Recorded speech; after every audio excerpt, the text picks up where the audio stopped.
Like a link to the Discord, message at Felice Navidad Live. It's a TikTok account. We will get you a link to the Discord. All of the clips we're going to go over today, all of the articles, all of the resources are provided in the Discord live sources section. So you can then take them and make your own content with them. The goal here, thank you, Sully, is to create an army of people armed with the truth, right? Like, I think being part of the Creators for Kamala has really, and listening to people talk about the numbers and the reach of creators, it's really made me realize, like, if we can provide the clips, if we can provide the fact checks, if we can provide the content and the data to everyone, like, this is how we can disseminate information. This is how we can combat disinformation and misinformation on the internet and in the world that is now like a huge part of our life. So that's the goal, is we get everyone, the content I use on here, we all then take it, turn it into TikToks, speak to our families about it, send it to people on the fence, and hopefully drag people over the line, use it to get Kamala Harris elected, but more importantly, use it to spread the truth in a country where the truth seems to matter. Thanks, Paul. It seems to matter less and less, which is truly disturbing. Again, I'm going to go over the event plans. 50% to our gift goal. Awesome. I'm going to go over the event plans for this weekend. If you would like to donate, all the research I do, the hours I spend putting together these outlines, getting the clips together, all of that, I do rely on your tips and donations to do that, as well as to travel to all these Democratic Party events that I live stream. If you would like to donate, this is Cash App and Venmo. It's cool. I love a flower crown. It's a girl has no name. All of your donations are appreciated. And then I think I have some to read from yesterday. Again, leave a message and then I will read them out throughout the live. I first saw this after the live. Greg said, for hoodie looks like a thumb with a goatee. Literally right when I got off the live yesterday, I saw this, Greg, and I was just dying. Hoodie looks like a thumb with a goatee. I mean, I'm just reading things out loud. It's just an observation. Brittany, thank you, Brittany, for the donation and the heart. It is much appreciated. Bethany says, can't wait to see you and Maddow together. God, don't tease me. If I ever met Rachel Maddow, I would probably not make it. Did I say Brittany? I meant Bethany. Both of those were for Bethany. Sorry, I don't even know where I got the name. And thank you for the donation, Jasmine. Super appreciate it. Everyone's donations are much appreciated. Sandy says, for gas. I'm not sure if I read that yesterday, but thank you so much, because to these campaign events, or at least the one on Sunday, which I don't care. I mean, I would drive hours to go try to meet Jasmine Crockett. Like, it's not something we can pass up. But I do think, I'm still not sure where Sunday's event is, but I was talking to some people in the Democratic Party, and I think it is far outside Phoenix. But I mean, again, who cares? If Jasmine Crockett's going to be there, like, we are going early in the morning. So again, just to recap the events we have going on this weekend, Saturday, tomorrow, 2:30 Pacific time, 5:30 Eastern time, there is I mean, it's like a mixer. That, which is cool. I hope Jennifer Garner stays the whole time and we can kind of try to talk to her. But yeah, I think when I was watching Liz Cheney and Kamala Harris speak, I think that's what this weekend is, like, starting with the Kamala Harris Liz Cheney speech. I noticed Liz Cheney was talking a lot about, women, and it seems like this weekend in Arizona is focused on Women for Harris, and that's what these events are about. So Saturday, 2:30 Pacific time, there's a Women's for Harris event.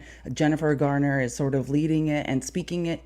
I mean, they haven't billed it as a fireside chat. Like with America Ferrera, it was kind of a structured, like 20 people in a room, filming, and then she stayed after for like pictures and some chats. But this one says there's going to be refreshments and it's more of a mixer format. So hopefully we can get some good content there. I'm going to try to be streaming by 2:30 or, show up even earlier than that. I'll keep you guys updated in the Discord. And then again, Sunday morning is another Women's for Harris event. That's where Jasmine Crockett is allegedly speaking, is on the invitation to speak. Jasmine Crockett, Olivia Pope of Scandal, who still thinks Kerry Washington is Olivia Pope in real life. I do. Scandal was my so super excited to possibly shake Kerry Washington's hand.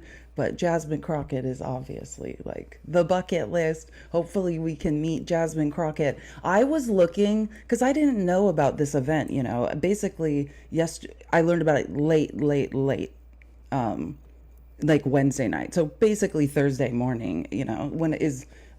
So I didn't have a chance to look. So I tried to look yesterday if I could get, because, Amazon has like custom, like when Jasmine Crockett said margarine was like, what did she say? Like bleach, blonde, bad built, butch body, because margarine tried to insult Jasmine Crockett during a congressional hearing. So you can get like t-shirts, they sell them on Amazon, but because they're custom, they take like 48 hours. So I can't get one before, because I was like going to have her gonna try to get Jasmine Crockett to sign a shirt that said that, but I can't because it won't be there in time because the event is so early on Sunday morning. So shoulda, woulda, coulda, but maybe I'll try to I don't know, maybe she can just sign my face. Like, who cares? Whatever. We'll make it work. We'll make it work. What did I want to announce? Again, if you guys don't follow me on YouTube, please do. Same thing, A Girl Has No Name on YouTube. Working on building YouTube presence. Please interact with the videos. Almost at the point where I can monetize my YouTube. And I would love if you guys would follow me there. We also live stream these events on YouTube as well. Same with the election events. Thanks to Benny and Chrissy and Christina, who help out so much. So we also are live streaming on YouTube. So if for some reason there's an event like the Hakeem Jeffries one and you want to see like the speech right away, usually Benny will have that posted to YouTube right away, or like the America Ferrera event, or these events coming up this weekend. If you want to see the replays as fast as possible, then they'll be on YouTube. I feel like there's always more stuff I need to say, but I just forget. Oh yeah, let me, hold on really quick. Just quickly, merch. There is a link in my link tree to merch. It's a Printify shop. There's all sorts of, there's like t-shirts and phone cases and things, but there's two major designs. Dark Felice. I love a crew neck sweatshirt. I just live in them. And then this one, oh sorry, someone's trying to co-host with me. Daytime Nice Felice. So again, there's a link in the link tree, or there's also a link in the Discord. We are capturing email addresses. I'm trying to get to the point where we're sending the outline out every day in email. So if you don't want to go in the Discord and find it, it'll be in your email with the links, and it'll be easier, I think, to get to the content and information. There is a Google Doc in my link tree. If you want to submit your email address to get the outline sent to you, there is a Google Doc to just put your email address in. So do that, because we're collecting email addresses, and I think that is probably going to be the easiest way. Eventually, like, hopefully we'll write paragraphs, we'll do more announcements. If we have like live announcements coming up about the live stream events, the Democratic Party events we're doing for the next month, we can alert you guys that way. So again, there is a Google Doc in my link tree to sign up for that. I think that is most of the housekeeping. You guys are not going to believe the things I have to show you today. I was making the outline last night just laughing to myself, because you just can't write this stuff. Like, MAGA just digs themselves into holes, and there's nothing they can do about it. Like, they just give me so much to work with. Have you guys heard That was good housekeeping. Thank you. I don't know why so many comments like seem to be censored. I don't like I feel like a lot of comments are getting filtered. I feel like they might have changed the algorithm for lives a little bit. I feel like tons of comments are getting filtered. So many creators are being flagged and like reported not by I don't think by people. I think just by the automated they're trying to automate moderation and it's a little bit strict right now. So if your comments are being filtered, I don't have like any sort of keywords to filter. Love you too, Penny. I don't have any keywords to filter comments or anything. I do not know why that's happening. Hopefully it stops. Oh my gosh. So the thing I want to talk to you guys most about, I'm torn. Like if I should, I think I'm gonna add my backup so like I can make sure. I kind of want my whole face while you guys watch this stuff. Have you guys heard about Tina Peters? Do you guys know who Tina Peters is? Because yesterday is such a big day. If you are like somebody who's followed MAGA and the ridiculous hijinks that they're constantly up to, you know, like we got one. And it is very ironic because the Republican Party is so concerned with election integrity, but whenever it's time to sentence people to jail for, you know, election crimes, why is it always MAGA? Why is it always you guys? Whenever it's time to go to jail for election crimes, why every time is it you guys? But I have to hear you guys talk about, oh, all the undocumented immigrants are voting and I like but for some reason, especially here in Arizona, and every time you hear that someone's been indicted or is in trouble for an election crime, it's always Charlie Kirk's friend or Mike Lindell's friend or Steve Bannon's friend. It's the strangest thing. Like for people that are always so concerned about election crime. And I am interested in that. Like, hopefully we'll have some opposition today. It is Friday. MAGA, if you're here, please explain to me why you guys are always screaming about election integrity, but you're fine with so many people in your own party and part of MAGA committing election crimes and tried to defraud American voters. That would be a great question for today. The hypocrisy is not lost upon me. Oh, let's see. We possibly. Oh, that's me. I just requested and forgot.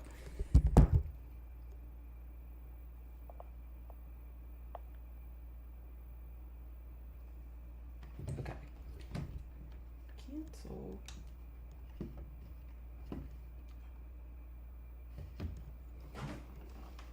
I just want to be able to keep my face on, like, big on here while we watch some of the funniest clips I've ever seen in my life. And also, again, we have to watch Liz Cheney and Kamala Harris, like, bring the house down. This is, I think, I mean, I love so many of Kamala Harris's speeches, but I do think the Liz Cheney, Kamala Harris 1-2 punch was one of the coolest things I've ever seen. But I think first, hold on. I didn't push save. There we go. I think first I need to take you through the Tina Peters debacle because MAGA are a bunch of hypocrites and we can't not discuss it.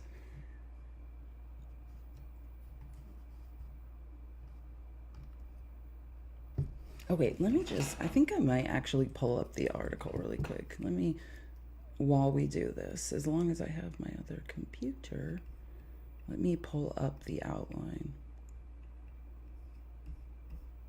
and take you through some of this. These are the outlines I make every day. It's like school. I used to be a school teacher. Okay.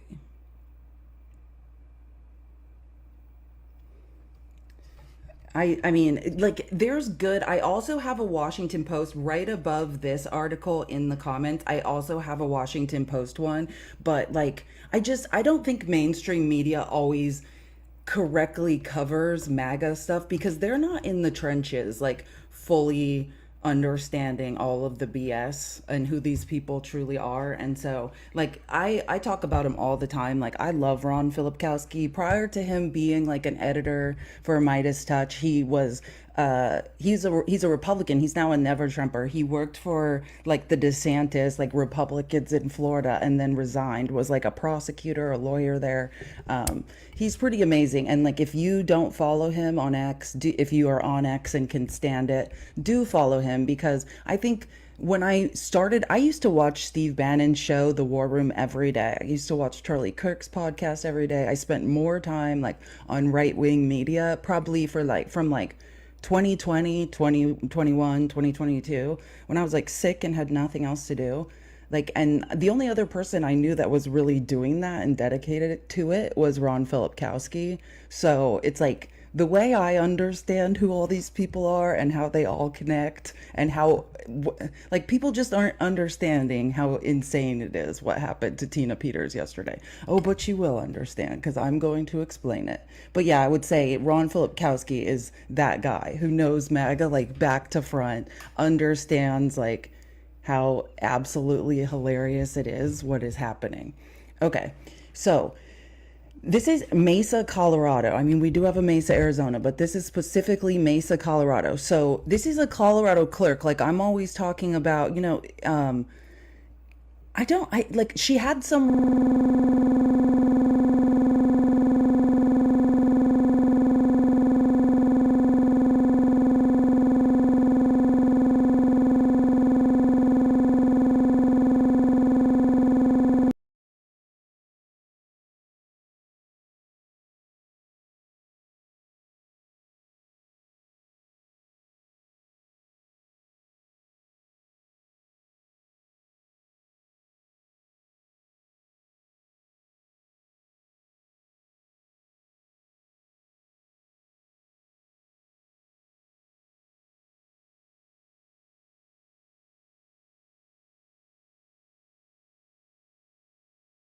In the 6 week AB ban in Georgia this week. I think right behind him, what you see Judge Matthew Barrett drag Tina Peters into next year.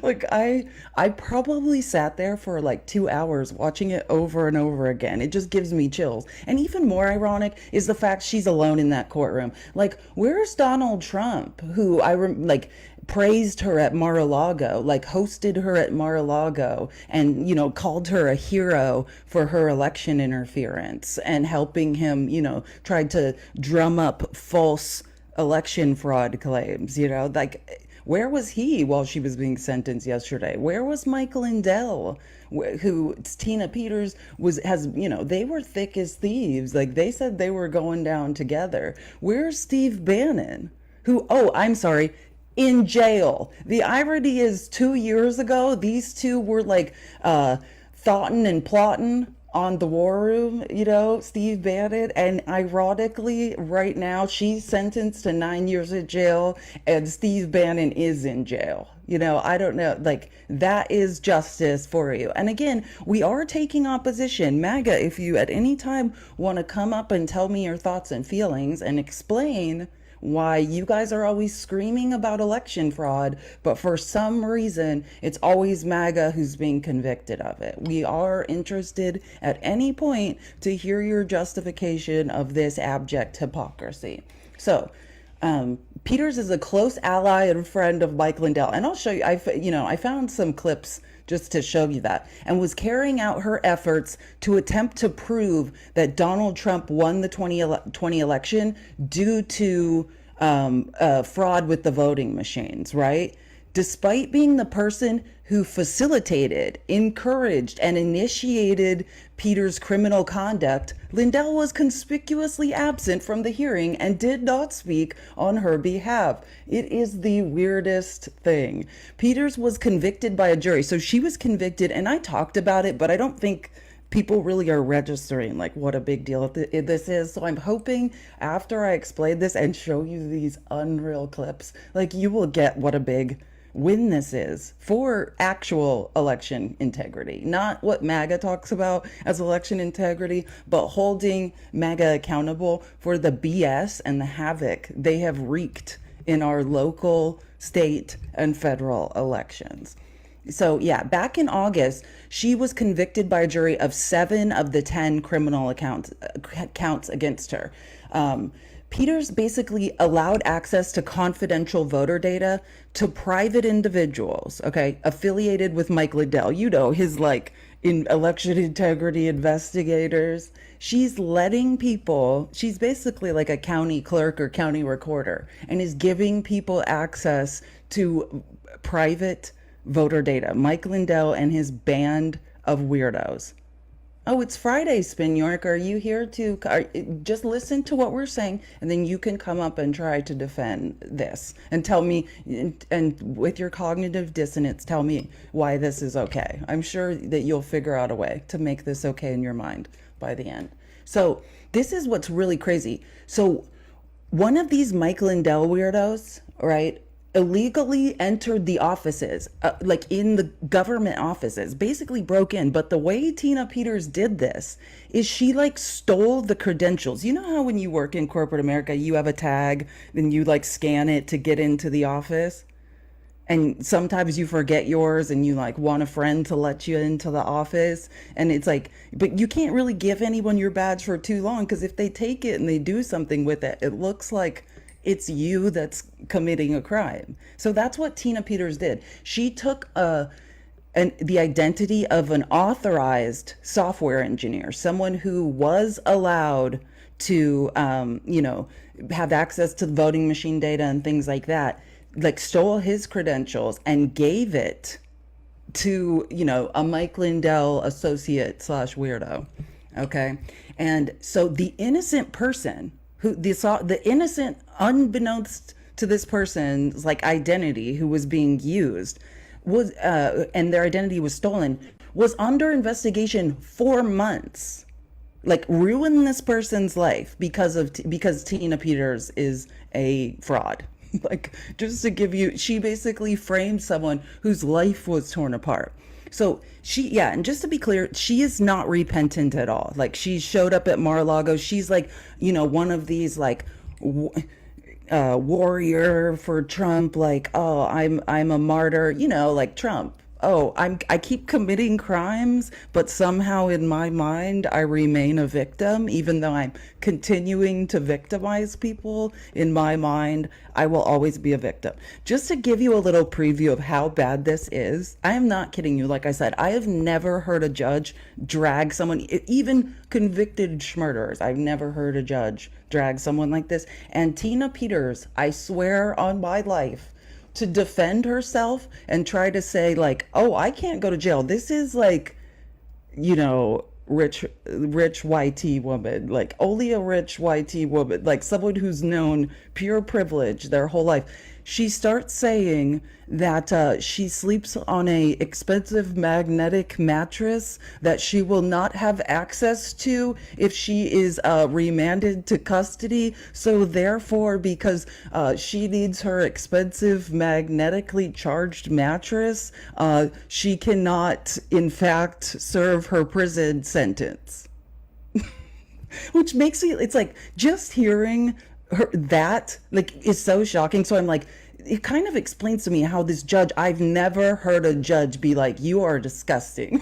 He was just like, there was nothing else I could say. You make me sick. Okay, so anyways, let me just go through a couple more things before we get to that. So law enforcement, investigators, prosecutors, a jury, and a judge like disagreed, right? She's like, I did nothing wrong. I'm just doing the right things. After she was convicted, right, she claims that the deep state rigged her trial because the judge didn't allow her to present evidence that people in Serbia rigged our election. Evidence, she says, is like provided to her by Mike Lindell. I can't do it. Sorry. I literally cannot. So defense witnesses. Peters called, so she's, she's mounting her defense with just a cast of characters, just weirdos.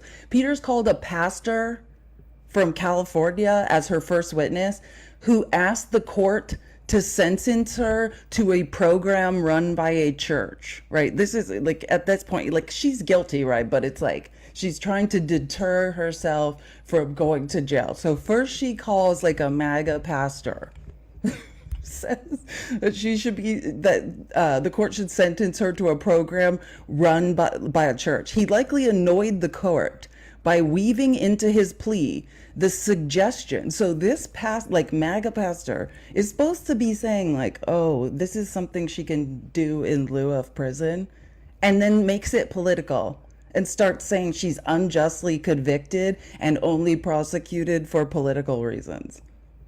This is someone who like defrauded the government. No, like, this is not a question of if this person is guilty. And then she's got a MAGA pastor being like, oh, Tina can't go to jail, and, you know, she's a victim. And then next she calls a guy named Douglas Frank, Dr. Frank, who Mike Lindell made a movie about based on his findings about the machines. You remember when Mike Lindell said the machines were out to get us all? Well, Dr. Frank is one of these people who supports the fact that, you know, the Terminator theory that the machines are like watching us all and are out to get us. Which Mike Lindell calls Dr. Frank's proof scientific. Most of that data we know. A MAGA supporter of Trump, because Mike Lindell offered $5 million at his cybersecurity symposium if anyone could disprove the election data he said proved the machines were out to get us. And a Trump supporter did, and is still to this day suing him in court. And Mike Lindell has lost. There's a $5 million judgment against him. Anyways, you cannot rate this stuff.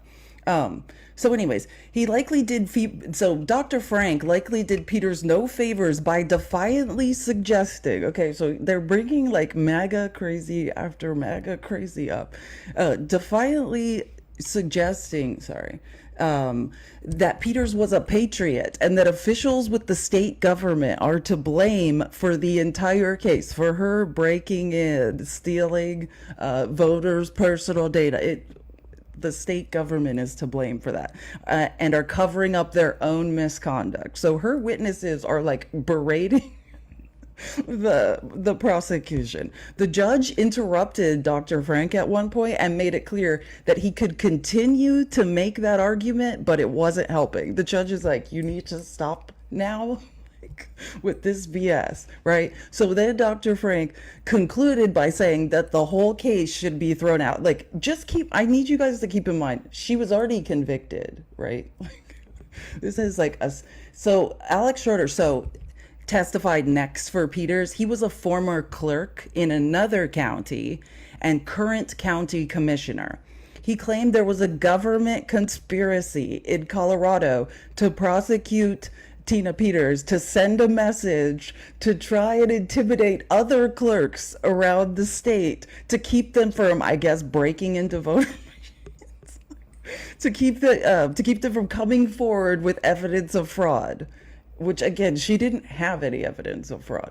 He complained about Dominion voting machines. So then this guy is, again, railing against Dominion voting, against the machines. These are all like Mike Lindell's band of weirdos, keep in mind. But Mike Lindell himself didn't show up, even though he's been backing Tina Peters this whole time. He complained about Dominion voting machines and said they should have been certified, which we know our elections have never been safer, right? This is a complete lie, and hopefully Dominion slaps this guy with a defamation suit. When the judge asked him why the hand recount, right, because they did a hand recount, why the hand recount showed exactly the same results as the machines. Like, that's how delusional these arguments are. They did hand recounts, and they matched the machine count. When the judge asked him why the hand recount showed exactly the same result as the machines, Schroeder said that didn't matter to him, and clerks should still have the right to conduct their own forensic examination of voting machine software, to break into voting machines and damage them. Okay, so prosecution witnesses. So again, the case against Tina Peters. The state called Gerald and Wendy Wood as witnesses against Peters. Peters was convicted of using, that's the guy that she ruined his life, Gerald Wood. Gerald Wood's ID badge to give access to Mike Lindell's creepy machine associate. The machines are out to get us associate. When the story first broke, many people in the community, again, thought he was involved because his identity was stolen and it ruined his life. His wife, Wendy, was upset that Peters continues to lie about his involvement and has never apologized or shown any remorse. Like, she's still lying and pretending this guy who had his identity stolen has something to do with it. So then Gerald spoke about his reputation being ruined, his house repeatedly being searched by law enforcement, with all of his electronic items seized for years. For years. He noted that anyone who Googles his name will think he was a notorious criminal, even though he was only a victim. He also talked about how much money Peters has raised, right? Like I said, Trump had like a fundraiser for her at Mar-a-Lago, like Steve Bannon raises money for her. This is one of their like MAGA martyrs.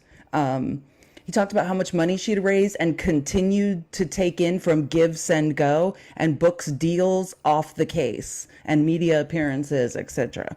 Much like Carrie Lake when she was pretending she was still governor, you know, like kind of like that.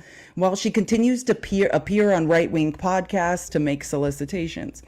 County Commissioner Cody Davis testified that Peters' fraudulent activities cost the taxpayers of Mesa County $1.4 million as a result of the chaos she caused and investigations that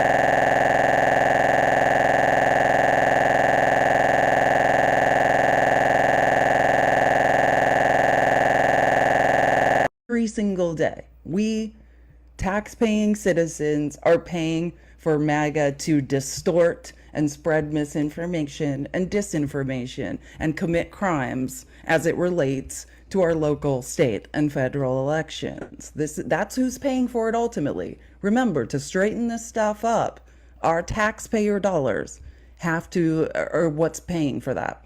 He concluded by saying, Miss Peters has made this county a national laughing stock.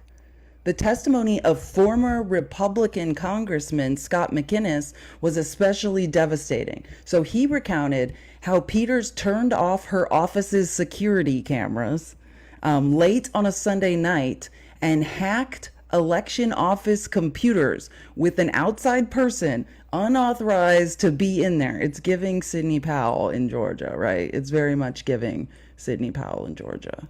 Sorry. I forget to scroll down because I'm reading from another one. Where is, whatever, I'm almost there.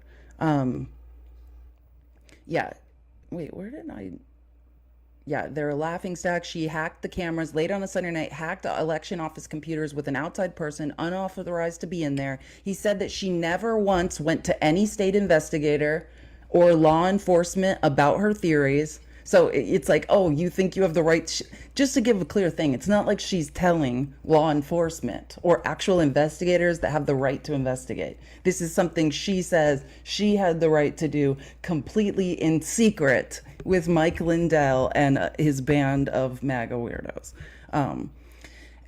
She never went to any state investigator and instead went to Mike Lindell to have his group assist her investigation to prove fraud. So Peters' statement, and this is not a joke, and I'm going to play for you part of it, but Peters asked the judge to sentence her to probation while continuing to maintain her innocence. She called the accusations against her vile. She complained about the victims and state officials asking for prison time. And said that she was a child of, quote, child of God, and that God doesn't like people, and I'm not joking, quote, messing with his children. I can't do it. She continued to maintain that the election was stolen and votes were flipped, despite the fact she presented absolutely zero evidence. It's very much giving Carrie Lake, isn't it? It's very much giving Carrie Lake. Like literally zero evidence. The judge finally cut her off and said he wasn't going to allow her to continue to present her conspiracy theories at a sentencing hearing.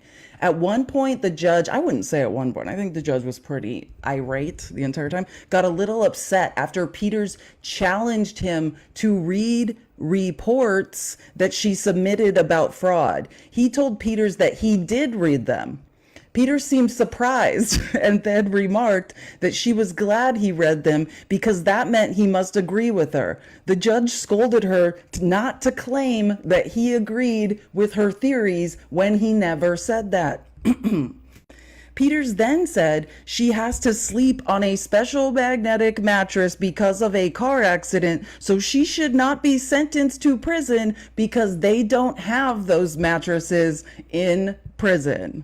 Okay, Karen, is this real life? She then claimed that everything she did was simply to prove that, oh, Hoodie, you're here. Great. Listen to this, because you're always concerned with the voter rolls and election fraud. We caught someone committing election fraud, and this is going to come as a shock to you.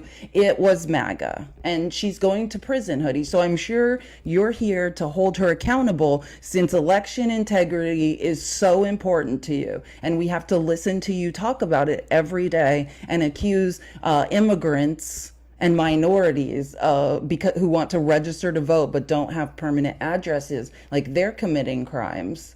Well, here's a woman who actually committed a crime. Hey, Freddie, so I assume you're here to hold Tina Peters accountable and denounce Donald Trump, and you're supportive of him. So happy Friday. Anyways, she has a special a magnetic mattress she needs to sleep on. They don't have magnetic mattresses in prison. She then claimed that everything she did was simply to prove that there was not election fraud.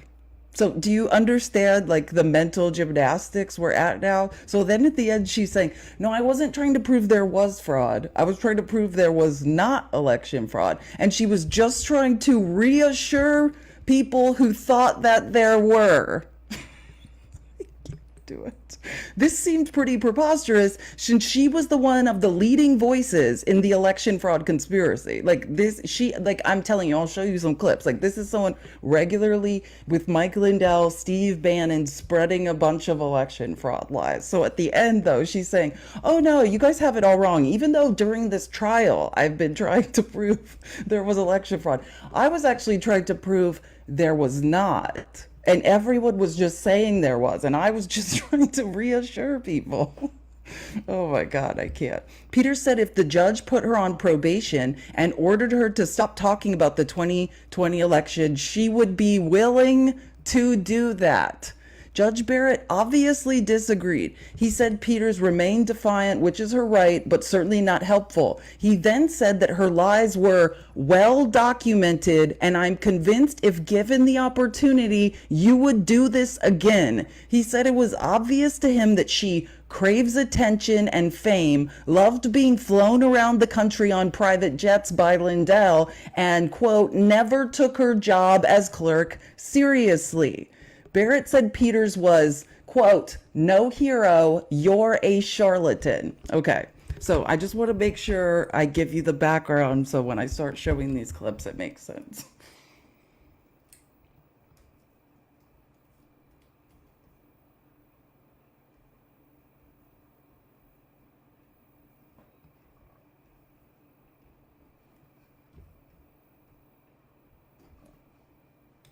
Hold on one second. I just need to make sure I give you guys the best view. Why is this so wide?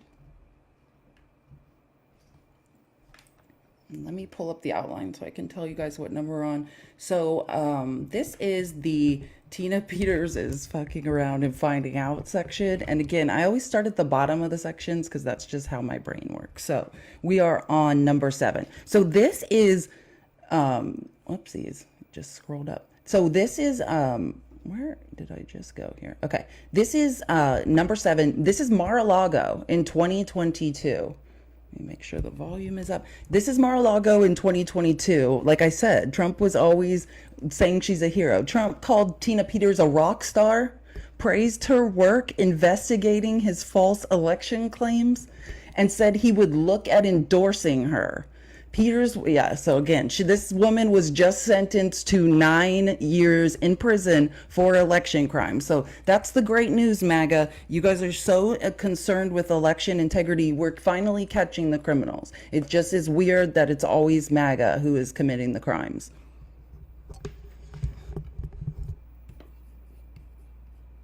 Take a look. Go ahead. This is Tina Peters running for Secretary of State. And I just wanted, that guy that's next to Trump in the cowboy hat, that's Mark Fincham, right? If you know anything about Arizona and all of these Arizona MAGA weirdos who are interfering in elections and doing lawsuits, he was Carrie Lake's sidekick in that lawsuit. Mark Fincham, he's awful.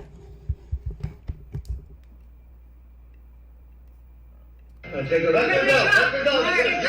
Go ahead. This is Tina Peters running for Secretary of State. Yeah, baby.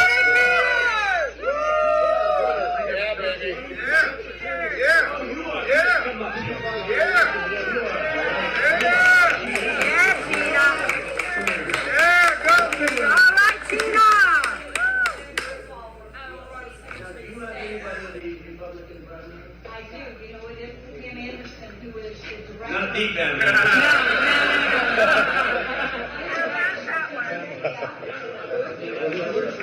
I want to look at this tomorrow. Well, do you have a card or something? Just give them the information.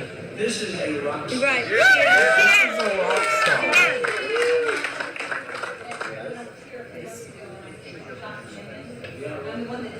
And then they went after you. They go after you if you're investigating. Yes, right. I've been investigating since day one, President Trump.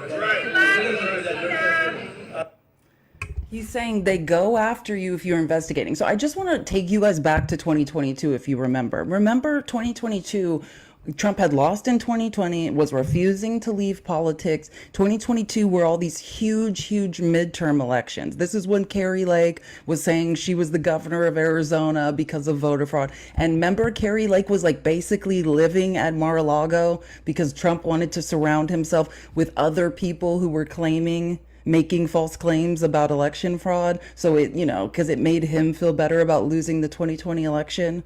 And that's why Mark Fincham was there. He was holding these ridiculous events where all these deniers would come together and pat each other on the back and say they were being persecuted and investigated for their crimes, and really they were heroes. That's what these events are. I'm surprised Carrie Lake isn't standing next to them, because this was Carrie Lake's largely fallen out of favor now because she's not going to win. I mean, most likely she's not going to be senator. She's clearly not governor of Arizona. So you don't hear Trump has less need. That's the thing about malignant narcissists. It's all transactional. You're only as good as your last transaction, right?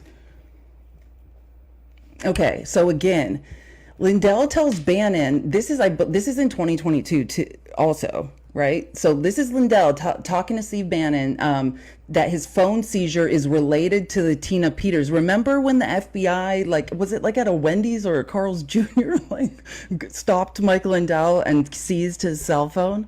Well, this is Mike Lindell telling Steve Bannon that phone seizure is in fact related to the Tina Peters investigation in Colorado, where she gave him stolen voter data, and says he is going to address everything when he speaks at Trump's rally at Ohio on Saturday. And I don't remember if he did speak up. I don't think I think his lawyers ended up being like, are you insane? But if during this time, the stuff that was being said on Steve Bannon's show, it's in a lot of times is being brought up in indictments now, right?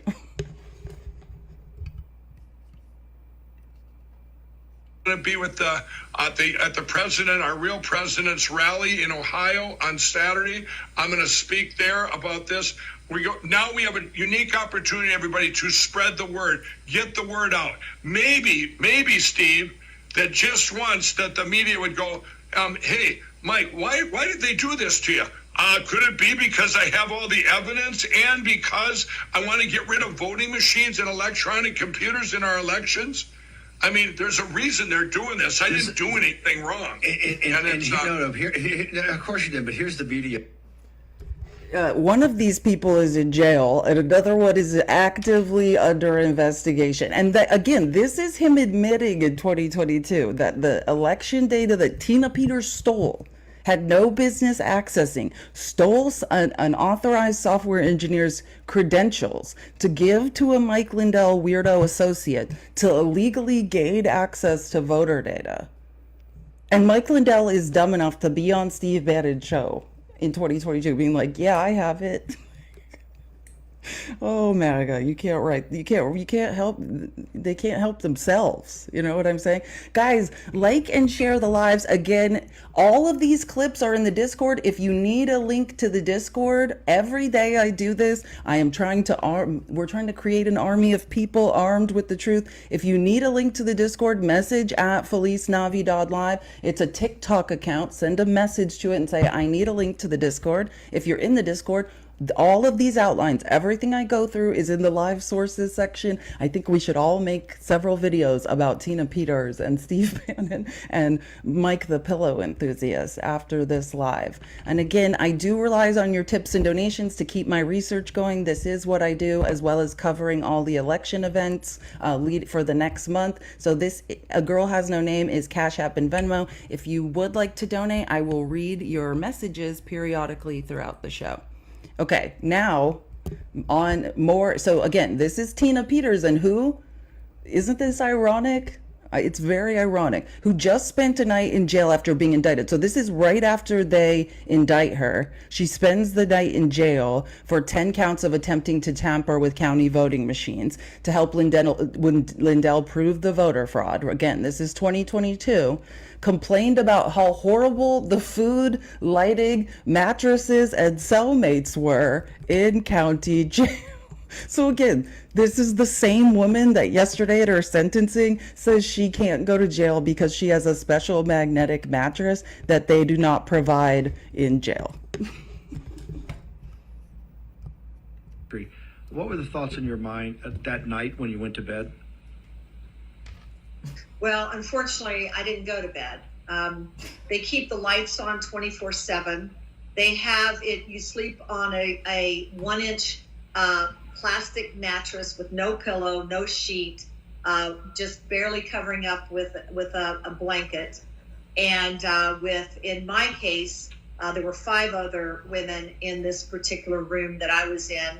I can't even call it a room. It was a jail cell with a toilet. Yeah. And my chief deputy was in a little bit larger room with 9 other women in her cell. It was a no contact. They did not allow us to communicate, contact, be together. The people that were in there were just hopeless. It was so sad. The food in there, I would have eaten my dog's vomit rather than eat that food. 9 years, Tina. Tina. So again, that is in 2022 after she was indicted and spent the night in jail. And Tina's like, everyone there was hopeless. You have 9 years of this ahead of you, Tina. 9 years. I love how these people, the privilege just oozes out of these people. And I think based on when you see what the judge is saying to her, I think Tina Peters is extremely, extremely privileged. And that's what is so disgusting to the judge about her. It's like up until the very end, she cannot fathom that she is going to jail. She is going to jail for 9 years, and she's like, oh, the people in there are hopeless. Yeah, you're one of them, Tina. You know, a criminal, that is you. You are a criminal who is going to jail for 9 years. I'm so glad MAGA and Mike Lindell are so intensely pushing, election integrity, so we can now catch them all in the crimes that they are committing.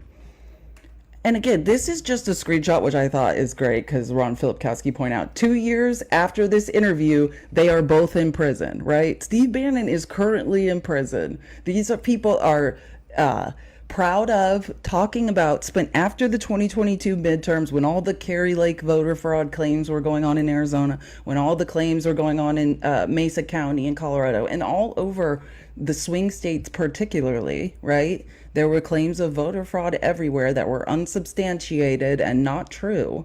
And in fact, proved to be completely false. Tina Peters is one who had no evidence. and they would sit on Steve Bannon's show and talk about it like it was true, like they had any evidence with Mike Lindell and laugh. And now Steve Bannon is sitting in jail and Tina's headed there for 9 years. Hope it was all worth it. Okay, and then I just thought this was good. This is Don Lemon, and he was just, I saw this on X when I was like just searching around for videos about this, and I just thought I'd play it. This is what happens when you buy into the MAGA cult BS. You end up going to jail for 9 years, like this county worker in Colorado, for election fraud, a Republican. Okay, Randy, put your cup down and turn around. Ma'am? Let's go with me. You better go with me. Let's go. Do you guys remember this when she was arrested? She was like arrested publicly and was like shrieking and screaming. You know, like Karens, privileged Karens can never believe when they're about to be held accountable for something. Me. Take my purse. Take my purse. Stand up like an adult. Shut up. In the meantime, her cult leader, Donald Trump, is out of jail, basking in the glow of the sunlight by the sea at his palatial estate, playing golf. Now, I wonder if MAGA Republicans, and Republicans in general, will look at this video of her not complying with the police as she's being arrested and say, maybe she should comply. Exactly, Tina. Just comply. Isn't that what MAGA's always telling us? Just comply and everything will be fine. I don't think that was Tina complying. It's the weirdest thing. And I like that he said that, just because obviously also in the news, you know, Tyree Nichols, the officers that, you know, unalived him were finally sentenced yesterday. It's the weirdest thing that when MAGA gets arrested for committing crimes, they don't comply. But they're always telling everyone else to. Okay, now this is the piece de resistance. Look, this is unbelievable.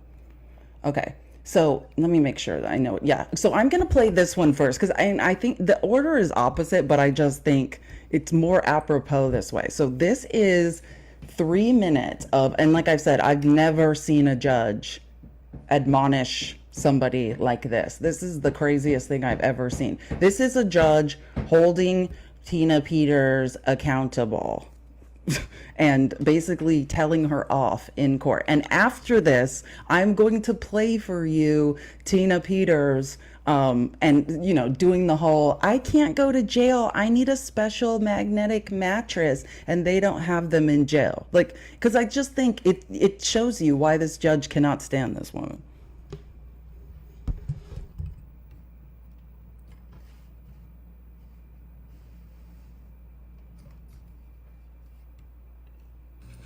I'm convinced you would do it all over again if you could. Yeah. You're as defiant as a defendant as this court has ever seen. You don't have those histories of drug and alcohol abuse. There's no lifetime of trauma, not even close to the type of mitigating circumstances I would see from many folks who sit in that chair. No, to the contrary, Ms. Peters, you are a privileged person.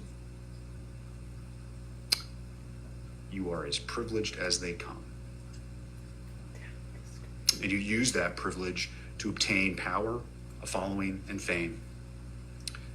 And to be sure, there's no doubt in my mind that that is exactly what you wanted, and it defies all sense of common sense to believe when you suggested to me a few moments ago that you didn't want this attention.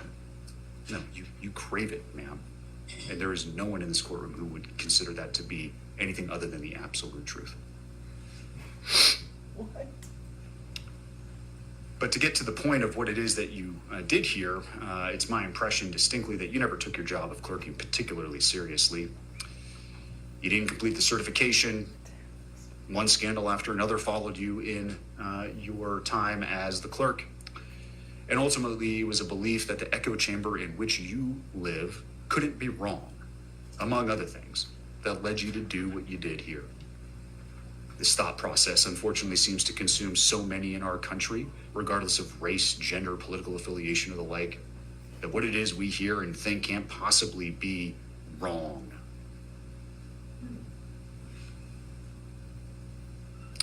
There are many things in my mind that are crystal clear about this case.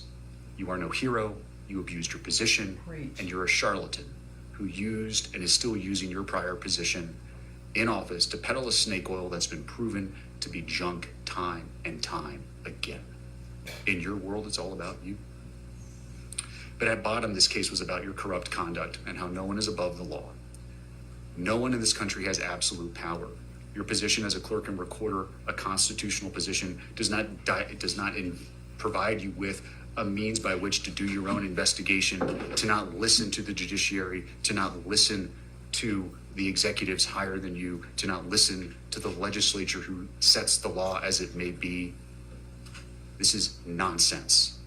Our system of government can't function when people in government think that somehow, some way, the power they've been given is absolute in all respects. And that's where you fell. You have no respect for the checks and balances of government. You have no respect for this court. You have no respect for law enforcement. And you do not have respect for your fellow colleagues when you were a clerk and recorder who weren't lockstep in your beliefs. I mean, have you ever heard, did you write that the night before? Did that just come out of you? I have listened to that. I think whenever I get frustrated by the obvious lies, misinformation, disinformation, of MAGA, just watching accountability. And like I say, I'm very, I don't want to say obsessed, but I love the legal system now, literally since the advent of MAGA, because it's the last place the truth matters. It's one of the last places you can see true accountability happening in real time. Thank you guys. We achieved the live goal. I'm just going to reset it really quick.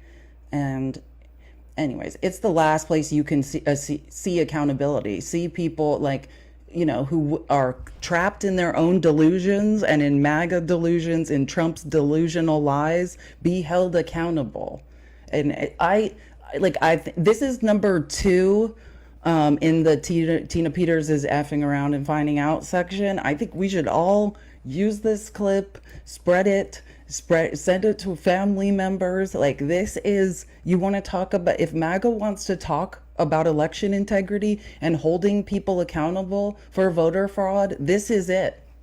We're holding someone accountable. Tina Peters, bestie of Mike Lindell and Steve Bannon, is going to jail for 9 years. That's accountability. That's your voter fraud. That's your election integrity, MAGA. So, I mean, if you guys are at all have an ounce of good faith, are anywhere out, where you can think for yourselves, this would be the time where you recognize, hey, something's wrong here. Something's not making sense, right? This could be your moment to leave the high control group that you find yourself in, right? Because this doesn't make sense in your line of logic, in your narrative. Why is it always MAGA being held accountable for election fraud? Okay, and now that was just beautiful, but prepare to be sickened. Okay, so again, this is Tina Peters. This is for real. This is part of her presenting her, case, like I said, her conspiracy theories and her reasons why she can't go to prison. Can't believe this. I'm very taken back by how awful I've been depicted when I was just trying to do my job. Yeah. The people expected me to do. When I look at the people that have spoken here today and asking for harsh sentences, I'm just appalled. I feel bad for them because I know, I've often said, God doesn't like people messing with his kids. And I believe I'm a child of God. And I believe that it was important for someone to stand up. And I chose to do that. I have health problems that would not be treatable in the Department of Corrections. First of all, I need a magnetic mattress. I've been on that since 1995. I was in 2 rear-end collisions in 84 and 2010. It was pretty severe.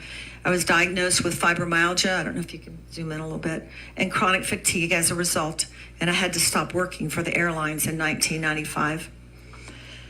I was up all night because I was in bed all day. I couldn't sleep. I couldn't control these symptoms until I got, believe it or not, a magnetic mattress of which I still sleep on. I will not have that at the Department of Corrections. I mean, holy Karen, Batman. She's serious. This is serious. Can you guys imagine? Do you guys think how many brown and black people have been unjustly sentenced, either, unbelievably long prison terms or just sentenced to jail when they shouldn't have been in the first place? Have you ever heard anyone in the brown and black community yelling about their magnetic mattress? This is how delusional this woman is. You are making it worse for yourself. This is a sentencing hearing. This is when you show remorse. Not only did she not show remorse, she continued peddling conspiracy theories, lies, misinformation, disinformation the entire time, and then is talking about, oh, I can't be held accountable because I need a really expensive magnetic mattress. It's sickening. I don't know how else to describe it, but it's truly sickening.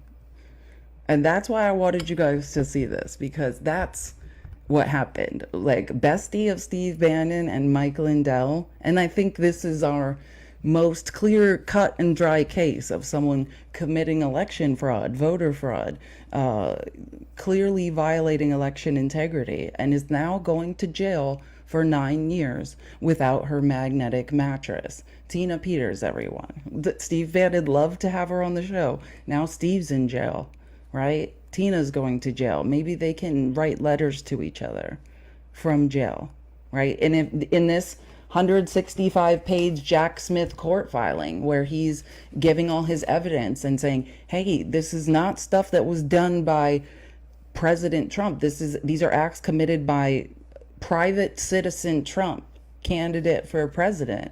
And in the 165 pages, for the first time, I was always wondering when Jack Smith was going to drag Steve Bannon through the mud. And for the first time, he does. P1 is Steve Bannon. For the first time, Jack Smith explains, oh yeah, Steve Bannon knew all about J6. He was talking to people at campaign events before it happened about it.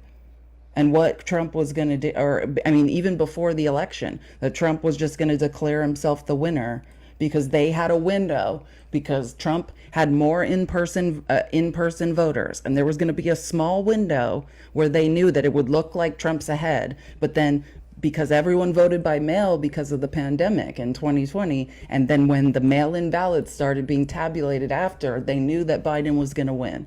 So they had that small window, and Steve Bannon was going before the election to campaign events and telling people that this was going to happen, right? And when Trump lost and couldn't admit he lost, then Steve Bannon helped organize people like Tina Peters, right, to go try to investigate. When people told Trump, if you read, I suggest, and what you need to read if you read Jack Smith's homework assignment, which is amazing, the first 85 pages is what details it out.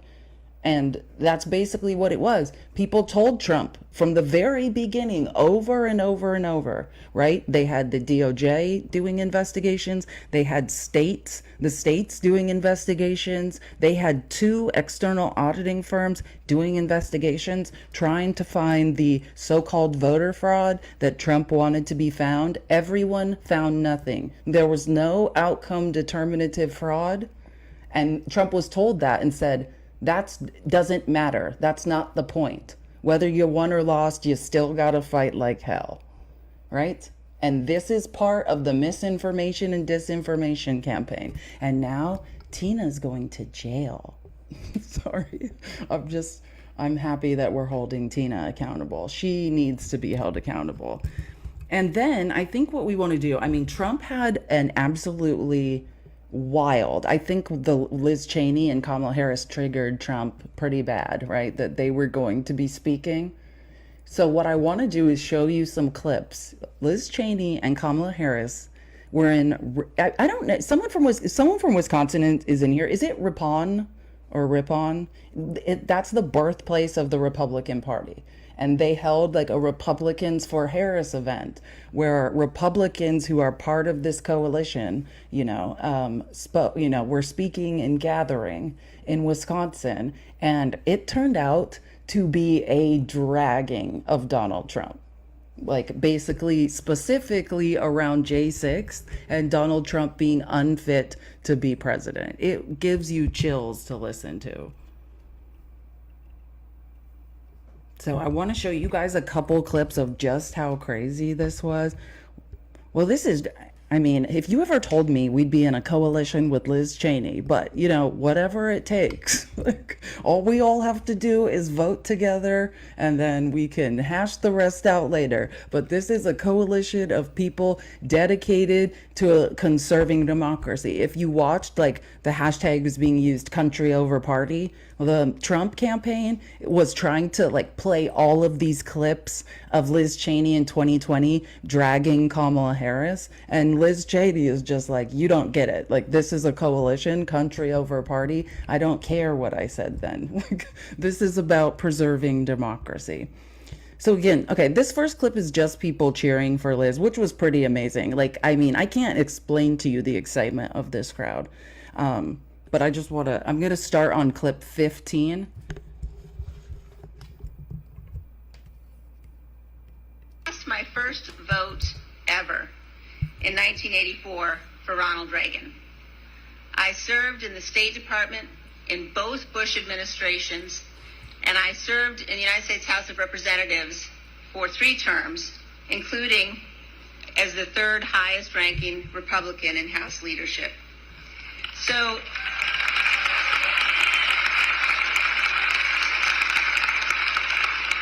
in other words, I was a Republican even before Donald Trump started spray tanning.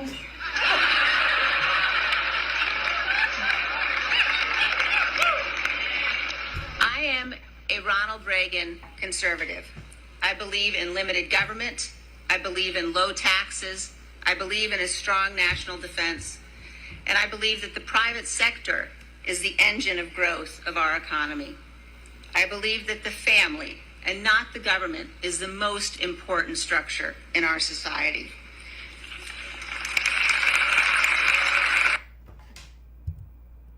Thank you so much. 50% of the way to our gift goal. Guys, keep tapping the screen. Oh, I need to find there it is. Sorry, I'm going to check if there's any Cash App and Venmo messages now. Okay, this just gets better. As we meet here today, our republic faces a threat unlike any we have faced before. A former president who attempted to stay in power by unraveling the foundations of our republic, by refusing to accept the lawful results confirmed by dozens of courts of the 2020 election.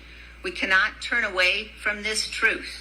In this election, putting patriotism ahead of partisanship is not an aspiration. It is our duty.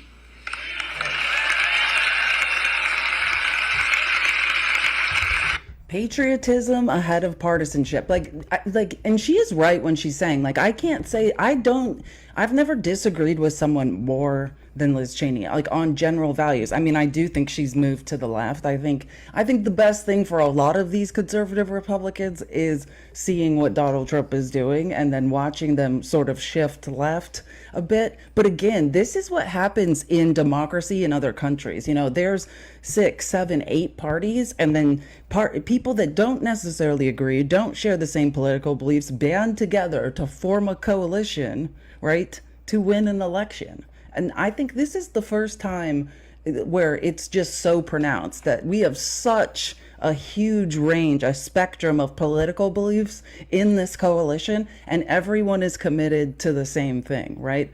Preserving democracy and stamping out the rise of authoritarian aggression. Donald Trump was willing to sacrifice our capital, to allow law enforcement officers to be beaten and brutalized in his name and to violate the law and the Constitution in order to seize power for himself. I don't care if you are a Democrat or a Republican or an independent. That is depravity, and we must never become numb to it. Any person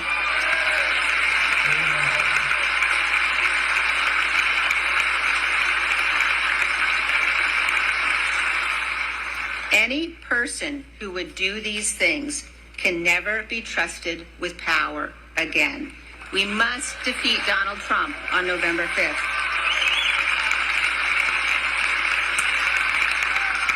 In that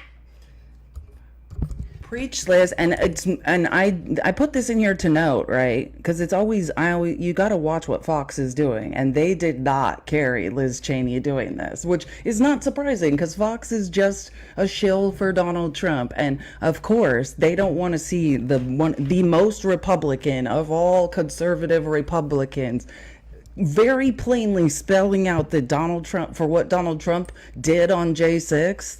He's a traitor to this country and can never be near the seat of power again. So am I surprised that Fox would not carry this?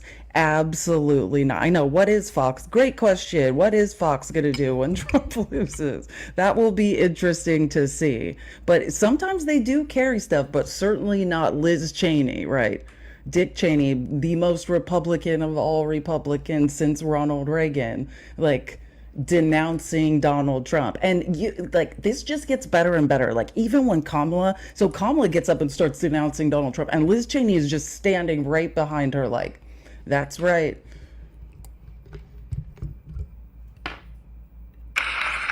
our institutions also held because of Vice President Mike Pence, who refused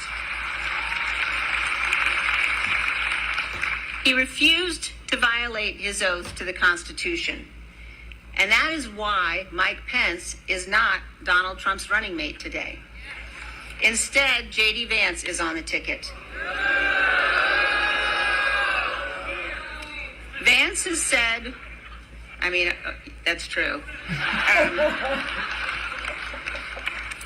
Vance has said repeatedly that he would have done what Donald Trump wanted, that he would have rejected electoral votes. He would have thrown out the votes of the people of Wisconsin because he didn't like the way that you voted. That is tyranny, and that is disqualifying.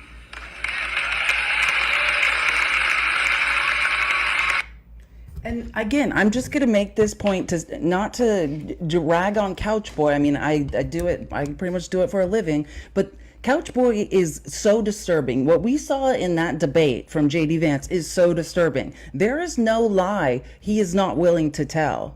J.D. Vance used to have certain integrity. He used to correctly identify Trump as a threat, a fascist threat, right? And identify him as the ultimate fascist, Hitler.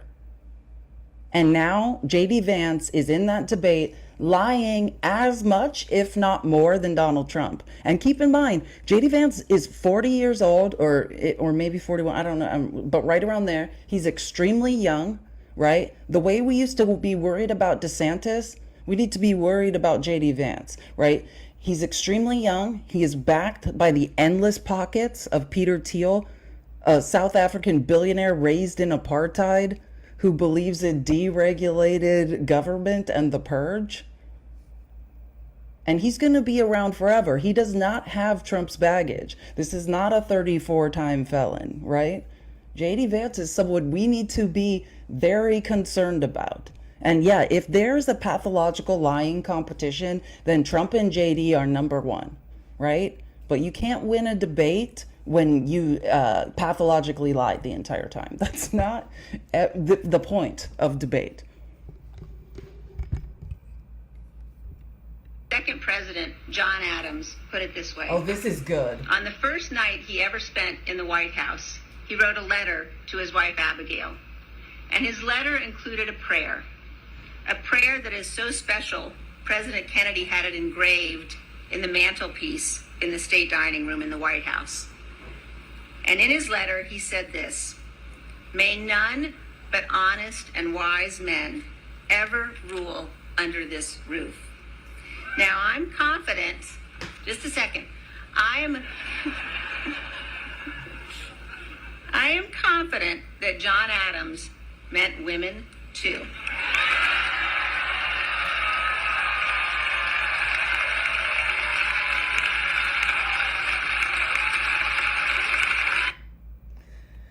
Okay, let me read.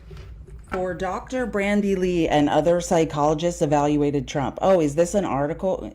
Jana saying this. Oh, wait, let me see. Am I reading them in the wrong order? On the scale of psychopathy for Judge Merchan's sentence. Oh, yeah, what was her? We need to look this up. They might release score because it was so high before election. No, yeah, am I surprised by that? Oh, no, absolutely not. Like, I say this all the time. I recognize Donald Trump because I was raised by a Donald Trump, like a woman, but still, same thing. Like, the antisocial, I mean, you no longer really call it like psychopath or sociopath. Like, it's antisocial personality disorder. You exhibit antisocial traits, right? And like extreme narcissism, right, can be married with extreme antisocial traits. Am I surprised to hear that in any way? No, I read psychological studies all the time. I know exactly who Donald Trump is. Thank you for sharing that, Jana. That's awesome. That is awesome to know. Let me check really quick Venmo and make sure I'm not missing anything. And this next clip is the best. Liz Cheney brings it home in the most amazing way. Okay, I think I'm good. I always forget how to see transaction. Is it the 4th?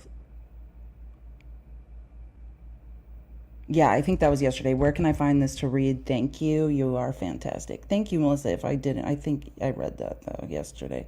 Yep. Okay.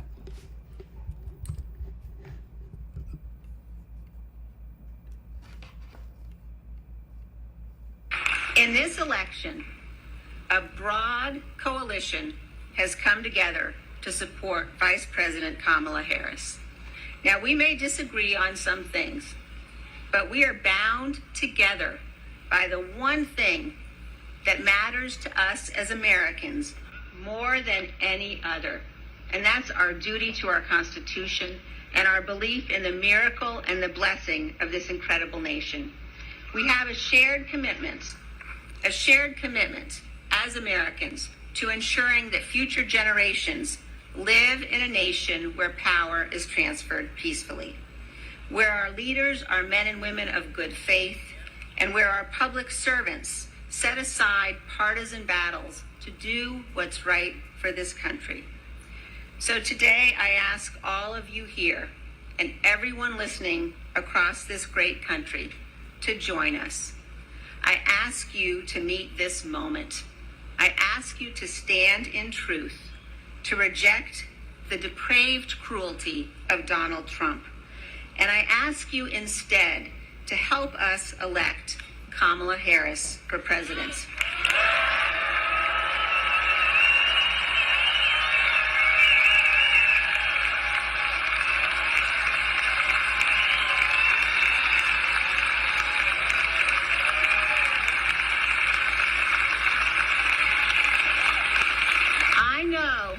I know that President Harris will be able to unite this nation. I know that she will be a president who will defend the rule of law. And I know that she will be a president who can inspire all of our children, and if I might say so, especially our little girls,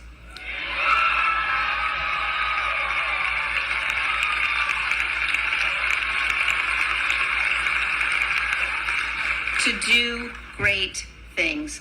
So help us right the ship of our democracy so that history will say of us, when our time of testing came, we did our duty and we prevailed because we loved our country more.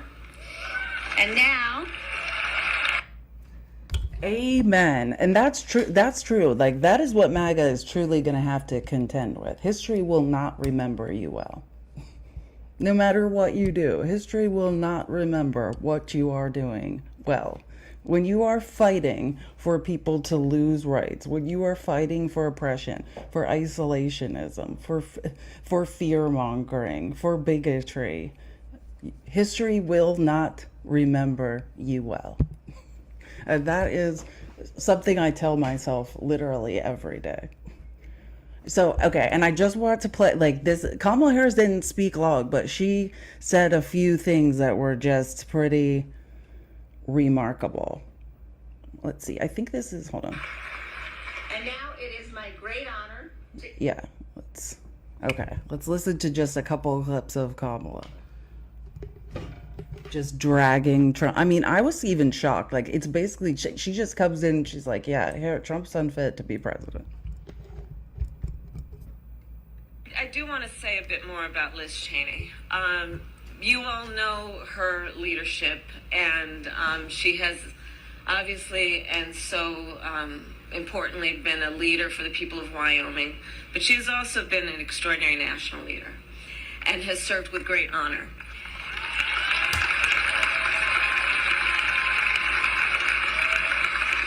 And she not only, as she has talked today, recognizes that character is among the most important attributes of leadership, but she also personifies that attribute. And she possesses some of the qualities of character that I most respect in any individual and any leader. Courage, especially at a moment like this, where there are so... And can I just say, like, this occurred to me when I was listening to this for the first time last night. For the Republican Party being so hyper masculine, right? So thank you for subscribing. Appreciate it. I think Kathleen, thank you so much. Guys, subscribe, like the live, follow us. We appreciate you. Kathleen, if you need a link to the Discord, message at Felice Navidad Live. All of these clips, any articles we go through, all of that stuff is provided. So please join us in the Discord as well if you're not already in there. Yeah, so this occurred to me when I was watching this last night. Like, what Kamala Harris is saying is exactly right. Think about who in the Republican Party, this hyper masculine, oh, we're the men, we're so tough, like we're gonna protect the women. Who in that party immediately had the nerve to do the right thing and to stand up to Donald Trump? A woman named Liz Cheney. I mean, am I surprised by who her dad is? Dick Cheney, don't get me, Dick Cheney is a terrifying person. Like, right? Him and Donald Rumsfeld, I mean, these are two arms dealers. These are people who were dealing arms, like, out of the White House, who were pro-torture tactics. I mean, Dick Cheney's a scary but yet tough man and raised a very tough woman.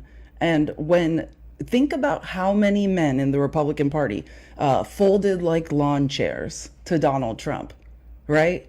All of the moderate Republicans that knew that Donald Trump was lying, knew that Donald Trump was trying to disrupt the peaceful transfer of power. How many of these alleged hyper-masculine men have had the truth or had the courage to stand up and say the truth? And how many folded like lawn chairs and have been taken for a ride?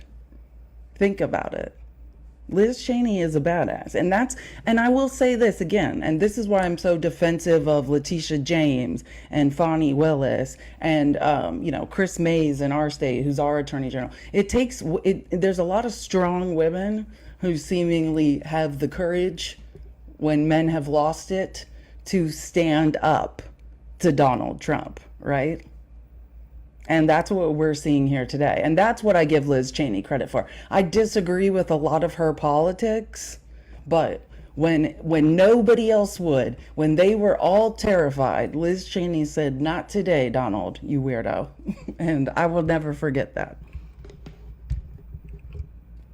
Many powerful forces that have been intent on trying to demean and belittle and make people afraid. And there are many who know it is wrong, and then there are those who have the courage to speak out loudly about it, and the conviction to speak truth. And, you know, it is so admirable when anyone does it, and especially when it is difficult to do in an environment such as this. But Liz Cheney really is a leader who puts country above party and above self, a true patriot, and it is my profound honor to have your support.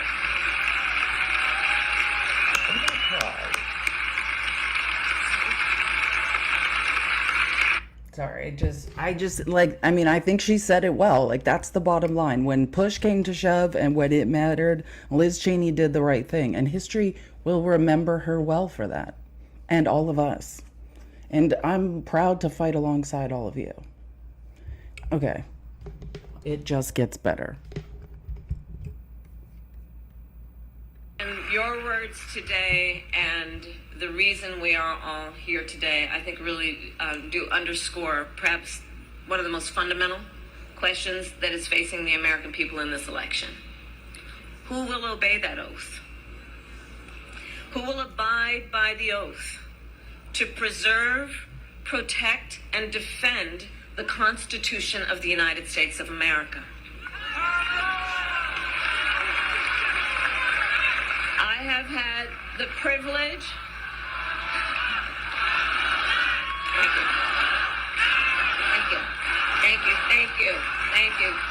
Thank you. And I have sworn an oath to uphold the Constitution 6 times in my career, including as Vice President, as a United States Senator, and as the top law enforcement officer of the largest state in our country. Responsible for upholding and enforcing the laws of the state and the laws of the United States was the work I did. And I have never wavered in upholding that oath. And I have always executed it faithfully and without reservation.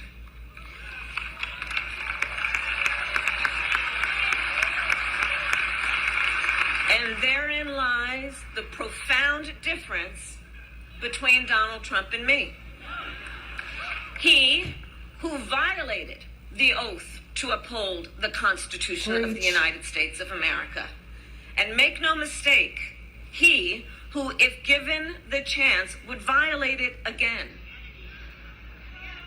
Donald Trump lost the 2020 election.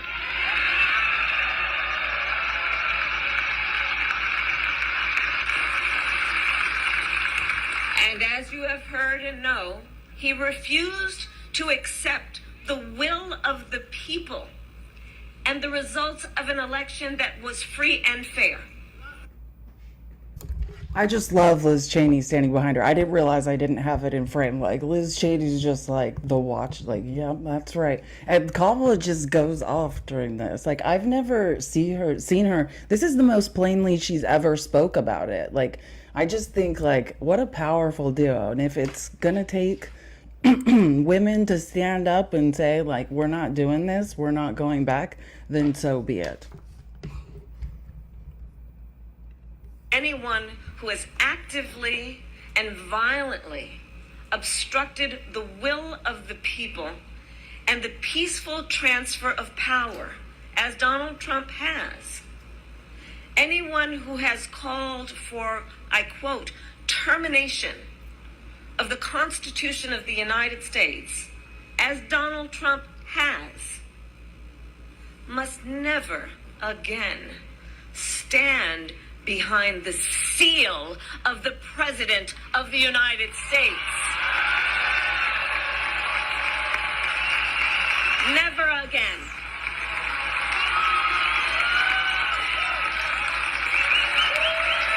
Never again. Never again.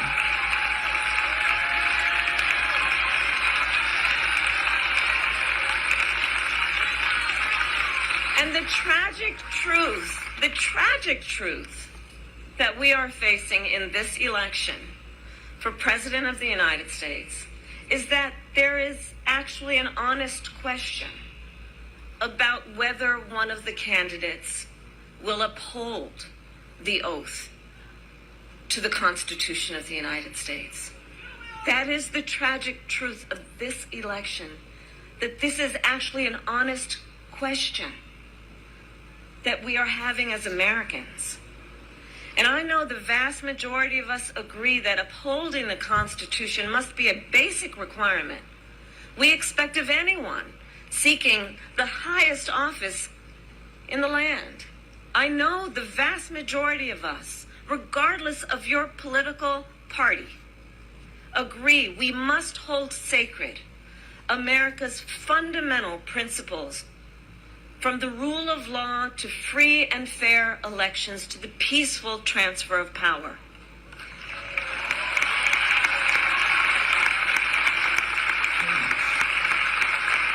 And if you share that view, no matter your political party, there is a place for you with us and in this campaign. Amen. Because those principles, I know, unite us across party lines.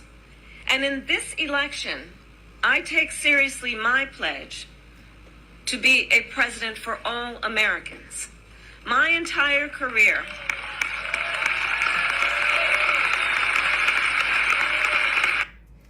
Yeah, Hoodie, are you getting this? I hope Hoodie's here or listening. We're gonna fix Hoodie, guys. Just we're gonna fix. But that is the truth, the tragic situation, and that's what I'm trying to say. Like yesterday, this amazing speech is being given, like just dishing out the truth, whether people want to hear it or not. And Trump is in Saginaw, Michigan, which I don't know what you guys know about Saginaw, Michigan, but it's this really interesting like swing district, like county in Michigan, where it like they voted for Obama, then voted for Trump, then voted for Biden by like the smallest margin. It's like a pivotal, oh, Miss Julie was born there, cool. Yeah, it's like a very pivotal, interesting, divided place. And Trump is there just, I mean, you know, doing the Trump special, spewing lies.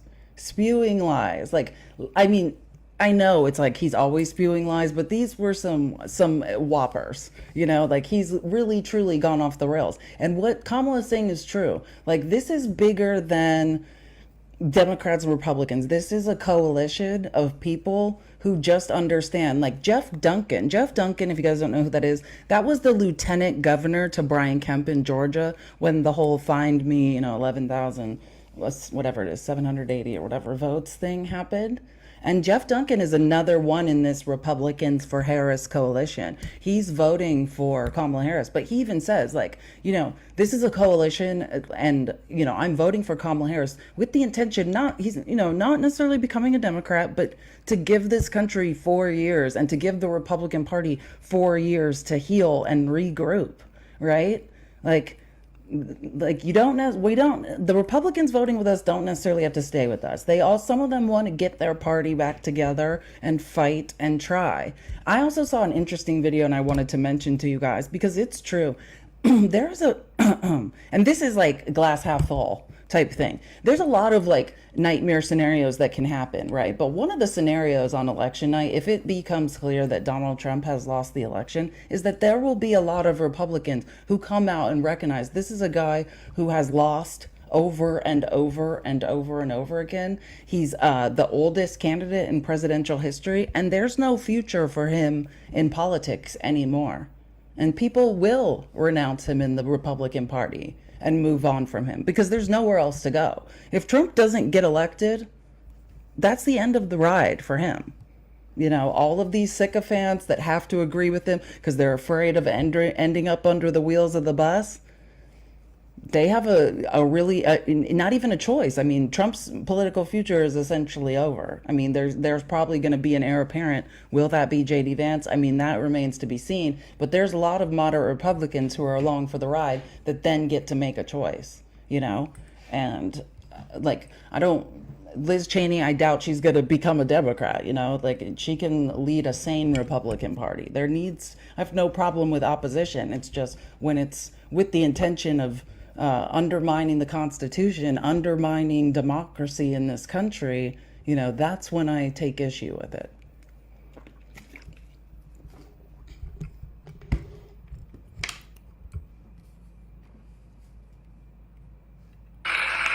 Because the President of the United States must not look at our country through the narrow lens of ideology or petty partisanship or self-interest.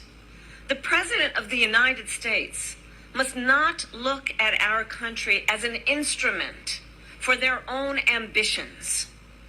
Our nation is not some spoil to be won.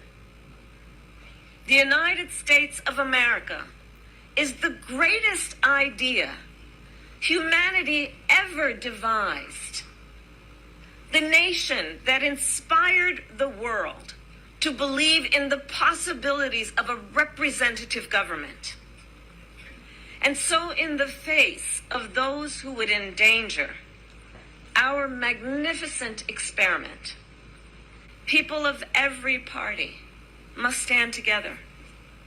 And let me be clear, democracy and freedom are not only at stake here at home, they are also at stake around the world. As President of the United States, I will strengthen, not abdicate, America's global leadership.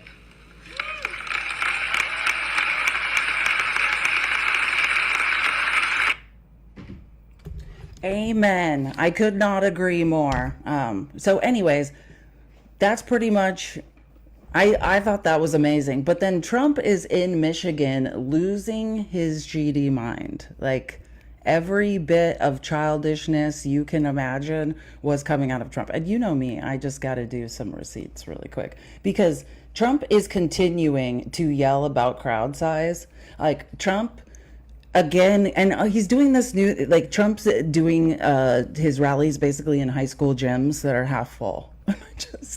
I just need to point that out because he's always yelling about crowd size. And the other thing I wanted to tell you guys, let me see if I put it in the outline. I think I did. If I didn't, I did you guys a disservice, and I'll just tell you about it. But there is an article, the Washington Post wrote an article. Oh yeah, it is. It's number 6 in the outline. It's just funny. If you guys want to read it, I'm not going to read it or go through it, but there's an article in the Washington Post today called "The Reasons People Say They Leave Donald Trump's Rallies Early." You know, it's a genuine thing. They're like, they interviewed people basically like all over the country and we're just asking, but it's hilarious. So it's just Donald Trump continues his new thing. If you guys haven't heard about lying about his crowd sizes, is to blame Biden. He's like, we had 60,000 people that wanted to be outside, but like, it's Biden's fault we're not because of the Secret Service. Like, this is a high school gym that was half full. Okay, so even if you're inside, and again, he blamed Biden for that last night. Why are you only using half of the high school gym? Like, just saying. Oh, and actually, I just forgot. I had some evidence. You know me, or did I include it? Oh, maybe I didn't. Maybe I just saw it and I didn't. I think I saw something of Kamala's crowd size. She wasn't using half of a high school gym. But hold on, let me just show you some of my crowd size evidence.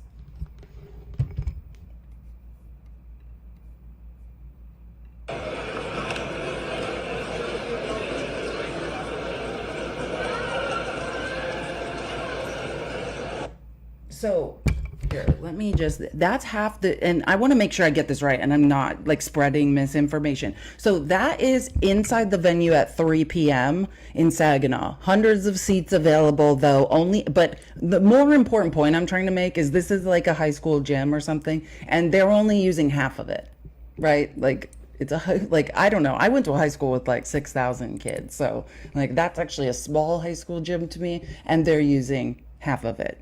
Okay. And again, that's at 3 p.m. because I don't want to be accused.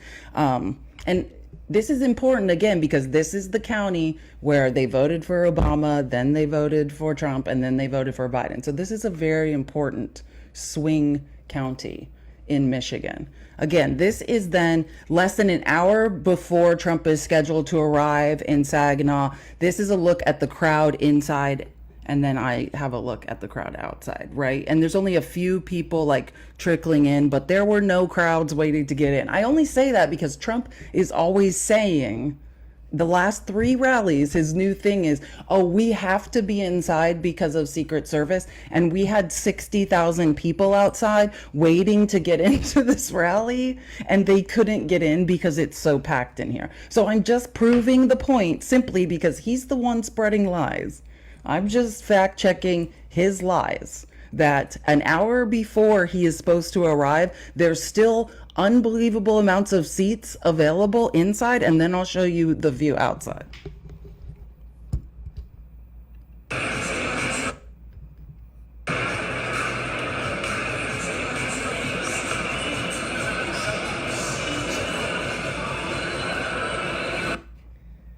So again, they're using half the high school gym an hour before Trump is set to speak. There's tons of seats available in half the high school gym, and this is outside an hour before. Does this look like there's thousands of people waiting outside? You tell me. Thank you, Tina. Does this look like thousands of people waiting to get out, to get in? Or does this look like 2 random people?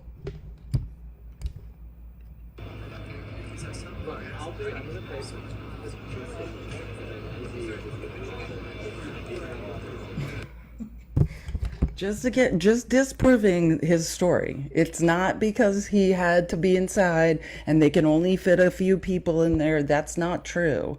And then I have one more just for, me. Here's a different view angle of Trump's rally. This is just one more view. So you can see from viewing from the empty side in, you can see all of the empty, the blue spots are empty. That's cool. I've never seen the pumpkin head. What is that guy? Ichabod Crane. What is the guy's name? The Headless Horseman? What is that? Sleepy Hollow, the legend of Sleepy Hollow. That's what that reminded me of. I love Halloween. I wasn't allowed to celebrate Halloween because I was raised by, extreme religious people. So I'm big on Halloween.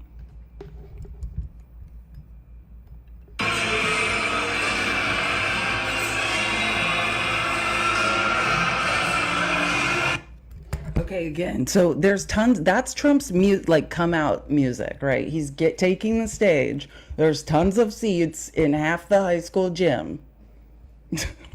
It was embarrassing growing up. I mean, it is embarrassing. Yeah, you're like the one kid that can't trick or treat. Exactly, that was me. And now I make up for lost time. We should all have a live where we all dress up. For real. I'm going to wear a costume and we should all do it. Let me make sure I'm okay. Yeah. Oh no, I have one more. Sorry. See, these are empty seats. I'm just showing, that's what we are looking at right here.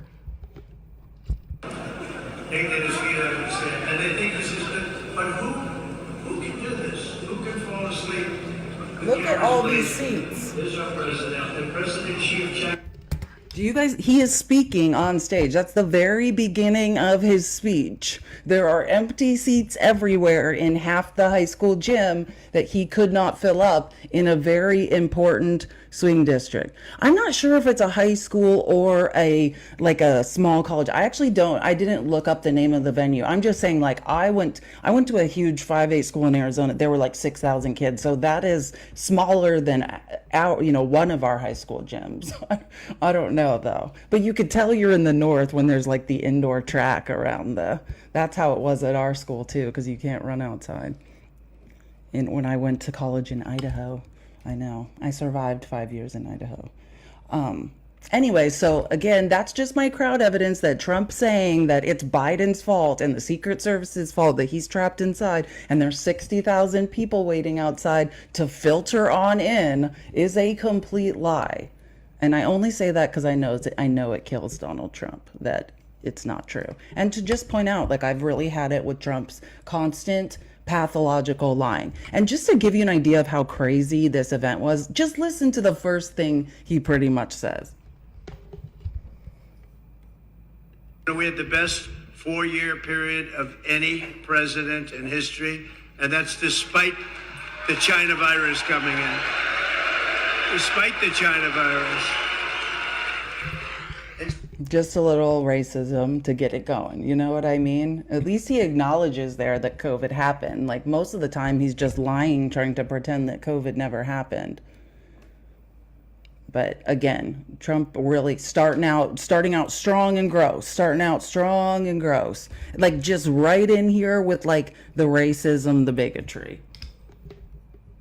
See what's happened with Springfield and Aurora. You see what happened, Springfield, Ohio. You see what's happening. Would you like to have that happen to you? Good, I was just curious. Who the hell can do that? Who can do it? They inject. Would you like to have your economy grow? Would you like to like, what is he saying? I mean, this is his only shtick now. Just keep in mind, this is the guy that purposely didn't speed up asylum claims, right? That purposely made it so that cities would have strain on them, that didn't allow the bipartisan bill to go through. Thank you for subscribing. I appreciate it. Subscribe if you want to, guys. Support us. It's so important.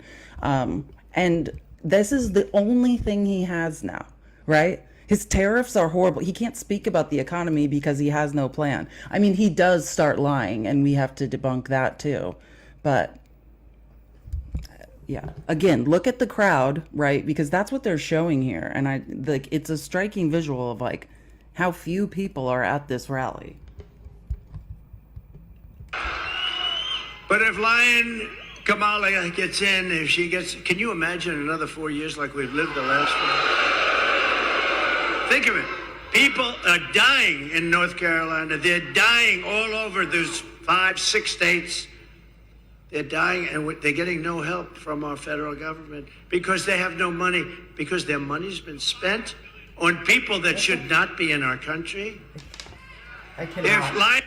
Yeah, okay. So this is a giant lie. Like, this is a combination between like racism, bigotry, and just plain like lies, right? If you don't know, the latest thing, I don't know if you guys saw, but I think it was Shuckett who came in the live like early yesterday and was doing, you know, like MAGA goes on X, I think, in the morning and like goes to their little corner of X where they start their like conspiracy theories and lies. And yesterday's was, oh, it's the same thing they did in Hawaii, like, right, you know, and said, can you believe that Joe Biden only gave Hawaii residents $750 from FEMA? How disgusting is that? Well, if you know anything about federal law, right, that's the maximum allowed. That's the maximum allowed by federal law for FEMA. So when you, like what he was saying, did you hear what he said? The racism, he said that all the money that was supposed to go to victims of Helene, Kamala Harris spent on undocumented immigrants, or I guess he would be saying asylum seekers, which are here legally. That is a complete lie. It is untrue. The victims of Helene are receiving the maximum amount of FEMA money. And anyone who tries to present it like, can you believe it's only $700 something? Yeah, it's a complete lie. Like that's, or just another, you know, MAGA just demonstrating their complete lack of knowledge. And they just hear Donald Trump say a lie and that they're just like, yep, that must be true. I'll just go on the internet and look like an idiot. So make sure, that one is really irking me. Like, let's make sure when we hear that lie that Biden's withholding FEMA money or Kamala spent FEMA money on asylum seekers, that we correct that. This is like, that's one example. This whole speech was just filled with, I think he's getting real desperate. Like, he's just out there lying. Your borders will be gone forever. They already are when you think of it, right? We don't have any borders. You're a border state now. You know, what? Welcome. Congratulations. Tens of millions. Who's going to tell Donald Trump that Michigan has always been a border state? Like, this man does not know. Did everyone catch that? You guys are a border state now. That's what Trump says when he's in places that aren't border states, right? Like, he just says, like, because of sanctuary cities, everyone's a border state. Donald Trump does not know that Michigan is an international border. Let me just play it again.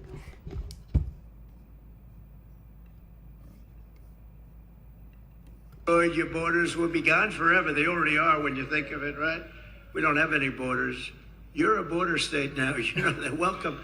Congratulations. Tens of millions.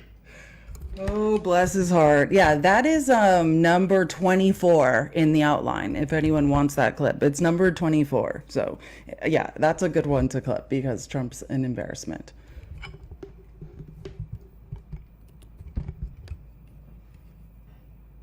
We did great in 2016. A lot of people don't know. We did much better in 2020. We won.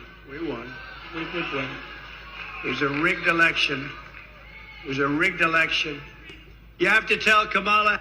Yeah, he's still lying about 2020. He's upset because he lost this county to Biden. Now, again, here we go. This is why I was showing you guys the crowd side stuff, because I'm tired of hearing this.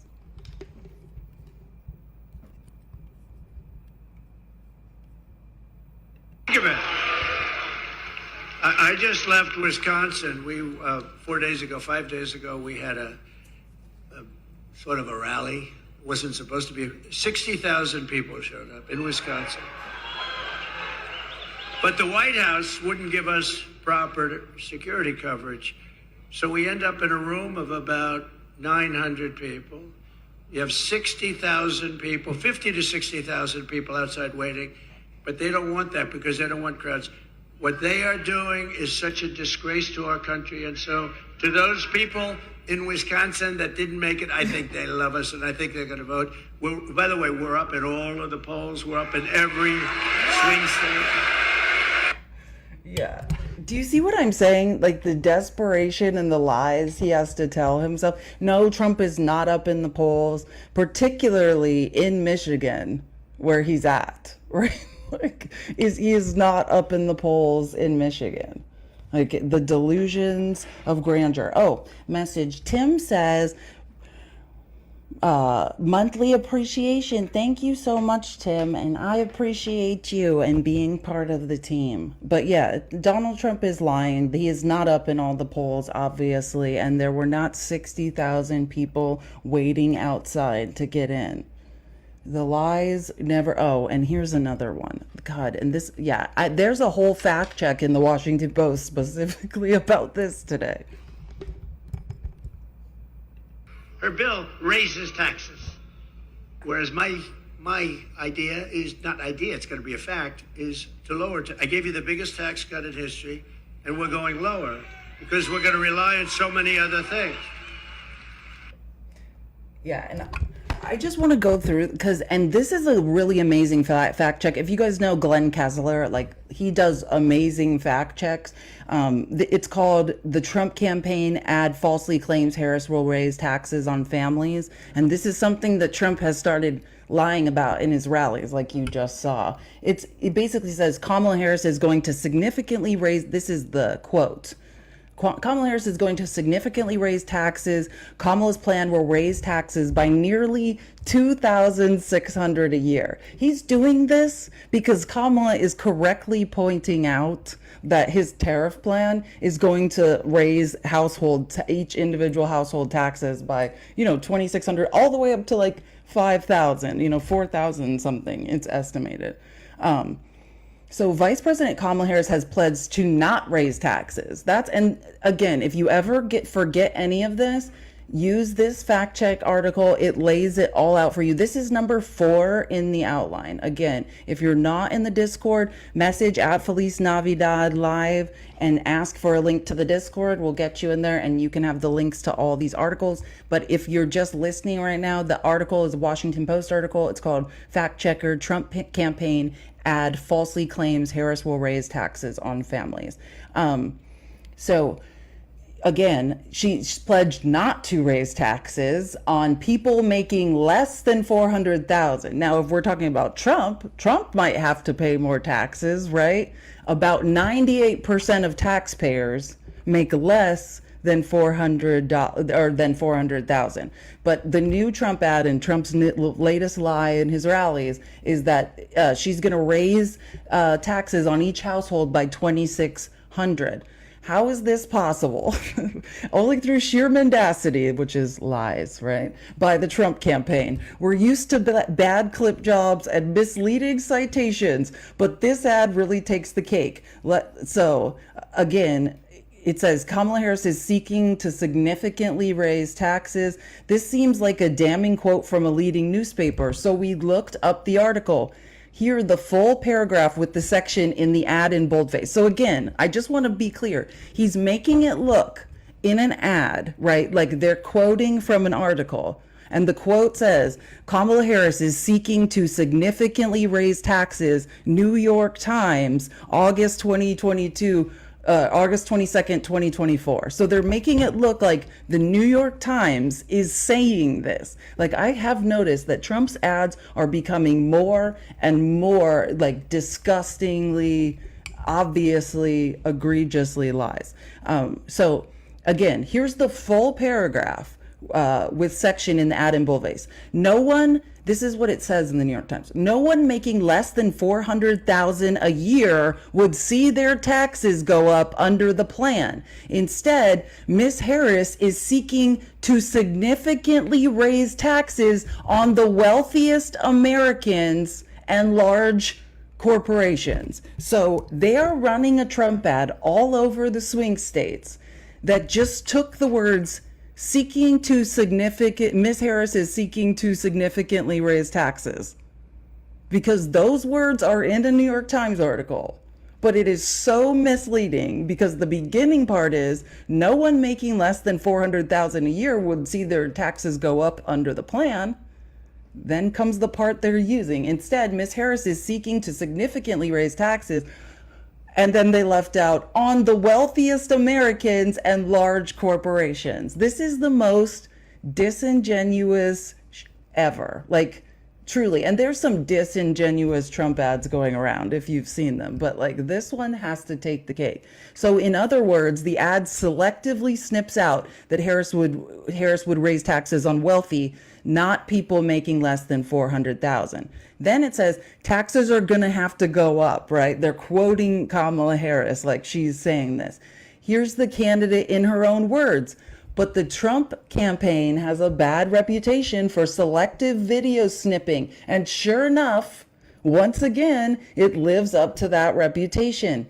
Harris was, so they're taking the clip from an event in 2019. Listen to what the full statement is. This is literally the most disingenuous SHIT ever.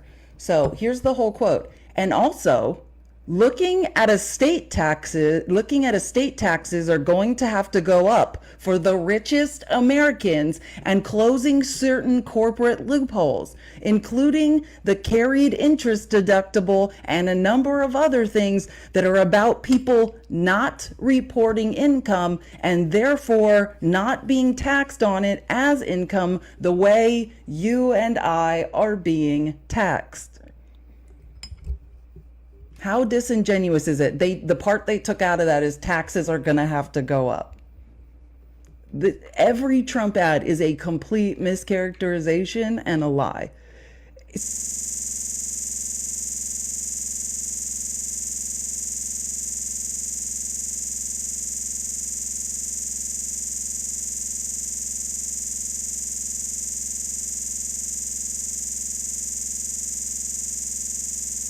Estimates that only 7,100 estate tax returns were filed in 2023. 0.25% of people who died, of which 0.14% will pay any estate tax. So are you guys grasping that? Estate taxes in 2023. 7,100 estate tax returns were filed in the entire country. Thank you for subscribing. Appreciate it so much. That's how much of a lie this is. This is Donald Trump. This is what he has to do. Thank you guys so much for subscribing. Kamala's plan will raise taxes by nearly $2,600 per year. The on-screen text citation says that, right? Raises families' taxes $2,580. And they're citing the Tax Foundation, May 7th, 2024. Okay, well, that maybe means something, right? Maybe they're not lying about this one. The right-leaning Tax Foundation has a good reputation for its economic analyses, but it turns out even this is invented. Tax Foundation officials initially were puzzled. So Glenn Kessler goes to this right-leaning tax foundation and is like, hey, you're being quoted in this ad, right? So, and they are tax foundation officials initially were puzzled when we brought the ad to their attention. It had conducted an analysis of Harris's tax plans in September, not May. And they're citing May, which was before Harris became the Democratic nominee. Remember, it was Biden. It turned out the Trump campaign is citing a tax foundation report on the impact of letting the entire 2017 tax cut expire as scheduled in 2027. But that's not her policy at all, is it? That's not happening. She's not letting them expire, said Erica York, senior economist and research director at the Tax Foundation. Then they contact Trump's campaign and are like, why are you making up a bunch of lies? They justified the reference by noting that Harris, as a senator in 2017, voted against the tax bill, and for saying in 2019, before she was elected vice president, that it should be scrapped. That's some disingenuous shit, to put it very, very, very mildly. This is ridiculous. She's specifically, right, nobody's taxes are being raised. 98% of Americans make under 400,000, right? York's analysis of Harris's actual plan. So when the Tax Foundation analyzed the actual plan, found that after-tax income would go up for the bottom 60% of taxpayers. There would be a modest decrease for people in the 60% to 80% range because of the distributional effect of proposed higher corporate taxes, right? The top 1% would face the biggest decrease in after-tax income. The Tax Foundation, along with many other tax models, follows the lead of the Joint Committee on Taxation, the Congressional Budget Office, and the Treasury Department, and assumes corporations adjust to a higher tax by reducing investment returns or cutting workers' wages. So again, this is a complete lie. Then they say even higher taxes, they're quoting that. After an obligatory reference to inflation, the ad charges that Harris would make things worse with even higher taxes. The citation again is to the New York Times article, The Complete Lie, that mentions Harris favors higher taxes on corporations. Then once again, the ad reruns the bad clip of Harris supposedly saying taxes need to go up. So, and if you know anything about Glenn Kessler's fact checks, you're awarded with Pinocchios for lying. And it's out of 5 Pinocchios, and Trump gets 4 Pinocchios. 4 Pinocchios is basically like bald-faced lying on the scale of whether Trump is lying. Like these, it's absolutely ridiculous.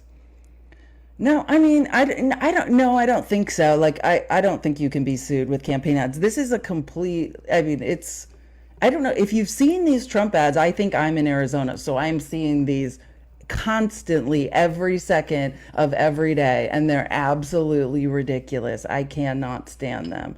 But yeah, I don't think you can be sued over this. I mean, you can try. Trump files lawsuits like, just like he's eating breakfast. So you can sue anyone. Will it work? Probably not. But yeah, I mean, at this point, he is literally just sitting and making up lies. His campaign has no justification for them, like complete mischaracterizations, and it's pissing me off. But I just realized, guys, keep tapping the screen. Let's see if we can get as close to 200K as possible. But it is 10:47, and I think it's Friday, and I've had a lot going on. I want to do some friendly Fridays if you guys would want to. I don't think we're going to have opposition. It's already 10:50. We have a busy weekend. Again, just a reminder, tomorrow is 2:30 Pacific time, 5:30 Eastern time. We're going to cover a Democratic campaign event in Arizona that Jennifer Garner is hosting or will be attending. And we're going to catch her doing that.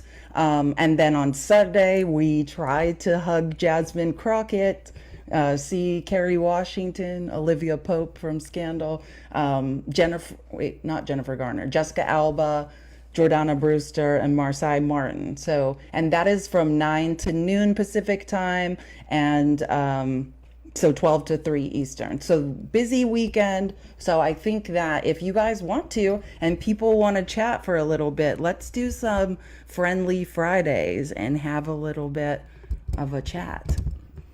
Cool. Toodle. Yay. Hey. It's loading. Hey. Hello. How are you doing? Good. How are you? Happy Friday. Oh, it is a good Friday. What a great week. And today's a special day. It's my wedding anniversary today. Oh, 28 that's so years. amazing.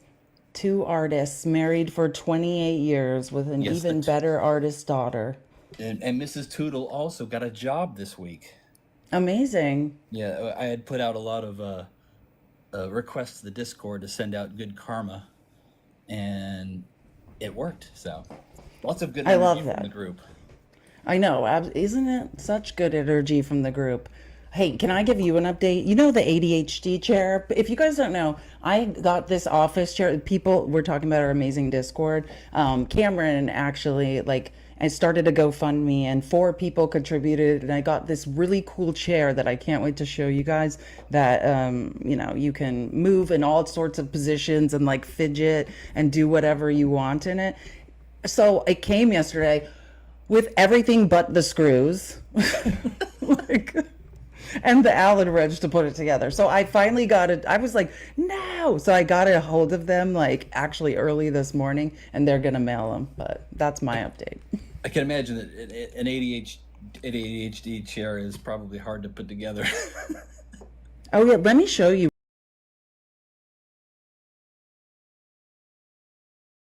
Really cool. It's like a... Well, yeah, I just want to show the weird positions you can put. Look.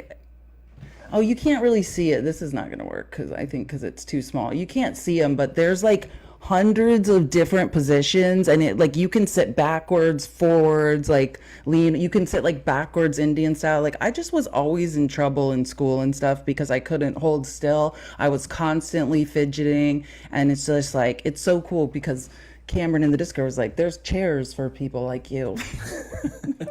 And I can't wait because that's why I have this chair, because I need to be able to move around constantly. Yeah, mine's just a regular office chair. I constantly am fidgeting and moving around. So crawling out of it. Desks too. That's something I can't do. I don't know. Oh no, yeah, I will walk away from it. When I actually in the tech industry, that's what I did. I had a stand, a desk that could adjust up and down, but I basically just wore a headset, that had really good Bluetooth range, and I would walk miles around the office. I could not hold still. Yeah, same thing. Someone said that Purple Kitty says my bed is my ADHD. You should see my bed. I have thought about doing a show an hour at night and it being that's what politics in bed, because that's what I do. I just have everything spread out in a desk, a bed desk. Yeah, that'd be fun. And then the Halloween costume idea sounds like fun. That sounds like a fun life too. Oh, we have to do that. We'll do something with that. We'll do something with that for sure. I think last year, we literally did a live on Halloween, and I was in a costume, if I remember. But yeah, I'm thinking of doing something like that. I want to try hosting a live. I'm just telling you all my ideas right now. I want to try hosting a live, other people do, where there's a panel. So maybe we could do that for Halloween or something. But I want to try doing that a couple nights. Yeah, I'd like to get back into Halloween. My daughter's older now, so she does her own thing for Halloween. We don't get to be involved with that anymore. You only get to dress them the way you want. Now, for I wasn't allowed, so I'm the weird adult that's going to people's doors and getting candy. Where's your daughter? I'm no one's coming to the door. Why aren't they coming to the door? It's just me. There's no kids here. I just want the candy. I wanted to give people another chance to chit chat with you, but I did have a new poem. Awesome. We love the arts. Our poet laureate of the Discord. The Felice Renaissance, or we'll call it the Felice-essence. Okay, so it's the rebirth of a community of teaching and learning. With facts and empathy, our journey is just beginning. DNC fire chats and meetups with Hakeem political wonks smiling and beaming, taking us along, we're ever so thankful, hyping us warriors up to be joyful, ending MAGA and a return to caring for each other. We'll stand together this 5th of November. And I can't express just how proud I am to be a member of Felice and fam. Oh my God, don't make me cry. That is so awesome. I absolutely love it. You're the best, Toodle. Well, we're Awesome. spending all weekend together, so Oh yeah, I we're shall we're see you definitely around. we got to chit chat with Jennifer and Jessica Jasmine. and Jasmine. Oh my God, please put her I in your can't pocket wait. and bring her home, please. I know. I don't want to scare her. We don't want to scare her off, guys. But if I try to talk to anyone, it's going to be Jasmine Crock. I mean, I just need to be like, hey, Yeah. like, we love you. You're doing big things, Jasmine. Anyways, okay, cool. Talk to you Alrighty, well, later, good seeing you. Toodle. You're the We'll see you this best. weekend on the lives. Later, Gator. Hey, Melly. Hold on. I don't think she Hi. scares easily. You're good. Finally- That's so true. I finally got camera access. It's so Amazing. nice. Yeah. So good to see you in person. I have an. Oh, I know. I have an echo. Okay, I just swiped up. Look, I got this made. Isn't it cute? It's actually, and it looks a lot like you too. Like sometimes the AI things, it's like, it's hard to get them to actually resemble, at least I find it is. That one looks a lot like you. Was that from an AI app or is that did Yeah, someone someone make on it? here made it for me. Yeah, someone on here made it for me. No, I mean from an app or did they design it? I Because have no that idea. looks a lot I like got it you. sent to my inbox, and I was like, "Oh, that's cute." Yeah, that's a I good think they one. took it off a picture on my profile. Yeah, That's I awesome. haven't been able to catch her show lately, so I was like really sad. And then I caught today, and I was like, "Yeah, I'm on here." I know. It's like, I know. It's good to be doing lives again and be consistent and like building a family. So I hope you can come more often. Yeah, I definitely miss you. How's the? What did you think about the debate? I know you probably already talked about it, but I missed it, unfortunately. I actually missed Wednesday because I had to take my dad to the doctor. So no, yeah, it's just for me, like again, same thing with the Trump debate. It's the pathological lying for me. Like you can't. I was in speech and debate. Like I love the scale of speech and debate, and when you just pathologically lie the entire time, like in my mind, you automatically lose. But yeah, I just think. I've said this all the time, like in form and his ability to pivot, like JD Vance, it's almost scary how easily he can stay absolutely. calm, pathologically lie with that smile on his face. And It was creepy. I found it really creepy. Thank you. That's what I'm trying to say. It was like I several times thought, oh my God, it's the Antichrist. Like this is what he looks like. And I think if I had any criticism of Walz, I just think there were some opportunities he missed, like that's what you saw with Kamala Harris. That was a prosecutor holding someone's feet to the fire and not letting an opportunity pass to be like, no, I'm prosecuting each and every issue. I'm fact checking you. You're going to be held accountable. And like sometimes I think Tim Walz was like kind of like, oh, let him off the hook rather than just pushing. Yeah, I felt like he went up there kind of more like the teacher aspect of him. So he was like not trying to be argumentative. He was more like, oh yeah, I agree with you. Oh yeah, that little gentle like coddling thing that teachers do. Like I felt like that was more of his approach from what I saw. I wish he would have called him out on a lot more than. But I mean, I was glad that he ended on the election thing because I think that was a big moment because he couldn't. Oh he yeah, wouldn't and I deny think the I played election. that clip.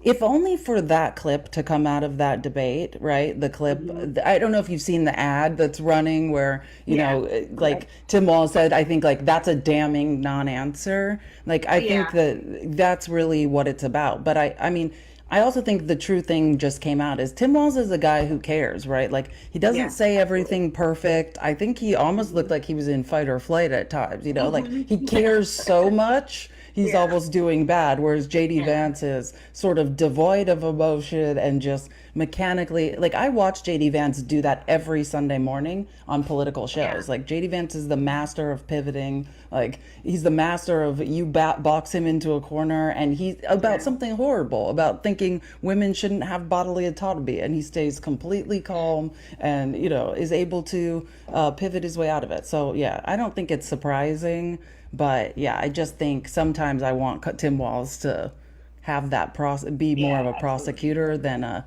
let's find common ground. But that's why we love Tim Walz, right? Like he's a unifier, right? That's what Tim Walz has done in Congress. He's not a guy who is trying to stick his heels in and not work together. Like that's what MAGA does. They don't want to compromise. Tim Walz wants to find common ground, and I don't think he should always be finding common ground with JD Vance, but that's who he is. Do you find that the videos up here are like the MAGA videos are becoming unhinged? Because I feel like ever since the immigrant move, like they keep pointing everything in the immigrant direction, the videos have gotten outrageous at this point. Oh, you're saying videos that people are posting on TikTok? Yeah. Oh yeah, I don't watch MAGA videos on TikTok. I mean, I would probably say I see them more on X. Like, but yeah, I mean, they're just lies. Like, MAGA is a microcosm of Donald Trump's mind, and the minute Donald Trump would not or killed that border bill, I knew that this is where we were going, right? Yeah. I mean, so am I surprised by any of it? Like the xenophobia, the isolationism, the nativism, like this is about 30% of our country, what they truly believe. It's very interesting to look at people that are allegedly capitalists, allegedly love a meritocracy, and are terrified to compete in one, you know? And again, I'll say it a million times. We're going to come to a head in this country where either we're going to get over our racism, our bigotry, our xenophobia, or our economy will fail. The birth rate is declining. The largest cross-section of the American workforce is retiring. We are not, you know, rolling back child labor laws and forcing women to give birth. It's not going to make up for the hole in the workforce. And we can we could remain the #1 gross domestic product in the world by supplementing our economy with immigrant labor, or we can fail. And that's a question for Republicans. They love capitalism so much. Are you willing to put aside your bigotry and xenophobia in order to succeed in capitalism or not? They can ask themselves that question. Yeah. Well, it's nice seeing you. I'll let somebody else get an opportunity, but bye. Awesome. I love your background. Come back and see me. Thank you. Hey, Chrissy, what's up? Oh, I was just seeing if you needed a timer, but it seems like we're doing pretty good. Yeah, there's no one in the box. If anyone wants to talk or chat, like Cub chat, how's it going? Are you at work? What's going on? Yeah, I'm at work. Hello, everybody, and thank you all for coming.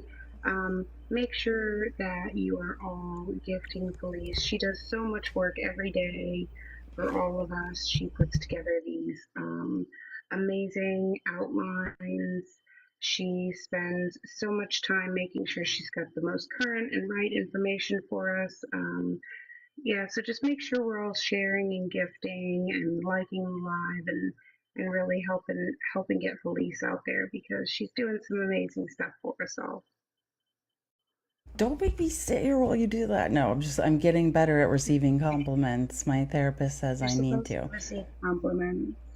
I know, but it's very hard for me. Oh, while you guys are up here, like, I don't think, there is another guest, but I'm going to take this opportunity because I was texting you about it this morning. I think I'm going to cover it. I don't know. Like, I could do a whole live on it if we wanted to. There is the most disturbing ProPublica article. I mean, they're always disturbing, but there is the most disturbing ProPublica article that came out today. And you don't have to read it. You can listen. Just to give you an idea of how detailed and terrifying this is. This is probably one of the most terrifying articles I've ever read/listened to. And it's 43 minutes to listen to. It is called, it's the second to last in the article section in the outline, or second from the bottom. It's called "A Pair of Billionaire Preachers Built the Most Powerful Political Machine in Texas." That's just the start. when I say you have to read this or listen to it, like, it's terrifying. I'll probably talk about it on Monday and go over it because I think I'm like 27 minutes in. It's super long, but it is about these two Christian nationalists. These are extreme right-wing Christians. It's tied to Project 2025, to Donald Trump. It's about like what they're doing to like oust any moderate Republicans in Texas, not just in Texas, like they have super PACs, they're funding elections like all over the country. It's one of the most disturbing things I've ever read in my life. Hey. Yeah, so it sounds like God and Country, like kind of, but like for like more detailed. Have you watched God and Country yet? No. I don't think so. That one, is it on Prime? It's about the rise of YT Christian nationalism and the dangers that it poses. It's a great documentary. If no one's seen it, God and Country, DGN, and I want to say it's on Prime. It's a must watch. Maybe we can do a movie night on it or something. Got your microphone. Okay. I'm not sure what's going on. So, just dropping. Joanna, what's up? Guys, if you want to request and chat, now is your chance, or we can just end early. But yeah, this is your opportunity if you want to talk. Hey, Joanna, what's going on? Why did the guest button go away? That's weird. Okay, we got a guest. I just wanted to say you look super cute and cool today. Thank you for the opportunity to be your mod. As a mod, thank y'all for being here. Tap the screen, share the live, give Felice. Subscribe to YouTube. It's at AGirlHazzNoName. Thank you for saying that. I always forget. Thank you for all of your knowledge and for your big brain, for your spirit. Love those dimples. Thank you for taking us along on this journey with you. Like, we get to be flies on the wall, like behind the curtain, seeing things we're not supposed to see at all the events. I know, isn't it fun? It's so delightful. Hakeem Jeffries is gorgeous. Like, now I'm waiting on them to have Wes Moore at the next event. Because, oh my God, can you imagine, Joanna? I'm going to jail then for sure. like, Jail's coming for me if Westmore. I don't care. Today. I know. I'd be like, excuse me. I know. No, but he was everything we thought he was. And now we get to meet Jasmine Crockett, probably. It's going to be a good weekend. It is. It's so exciting. I'm so proud of you, and I'm so happy for you. Like, and I'm so lucky we met. Like, believe me, the coolest thing about what I'm doing now and stuff is like getting to meet people like you. You're amazing. Thank you. My daughter follows you too, and she's like, yeah, the video you sent me of the lady Felice, like, I follow her. She's cool. I was like, she is very cool. I'm a mod for her. She was like, you're a mod for her? You know her? I was like, yeah, I actually have her phone number. Like, I feel like a cool kid. And that makes me cool in her eyes, which I love, because 17-year-old daughters don't think anything's cool about you, so that's great. But I just wanted to come up here to give you your flowers. We see how hard you're working. We admire you. We adore you. We're so happy to be here, and we appreciate you so much. Thank you so much, Joanna. See you this weekend. Later, Gator. Let's see. Who is in here? Tanya! What's going on, girl?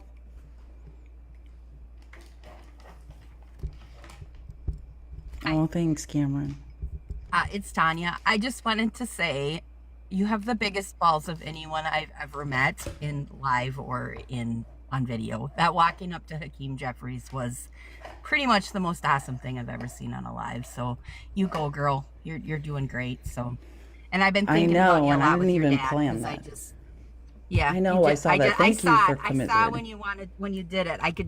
I was like, is she really? And then you did it. So that's just awesome. So, and I'm gonna keep thinking about you with your dad, because I I lost my dad in April, but he was just a stubborn man too. So God, they hard are. to make them do what they don't want to do. So No, and thank you for sharing, like, and commiserating, because, like, that's what makes me feel better, is, like, just knowing that other people understand what it's like to, elder care and have a father who, like, won't, if they don't want to help them, excuse me, if they don't want to help themselves and take care of themselves, it's a tough thing to go through, so. yeah, I did tell my Tanya, dad. I appreciate your support all the time. Yeah, just know that. I really feel for you that and I told my dad, hey, okay, what if I was doing the same things you're doing? And then he was, well, I'd probably just let you. And then he laughed because he knew that wasn't true. So it's so true. If I refuse to take insulin, my dad would be forcing me. It's I'm gonna try that, actually.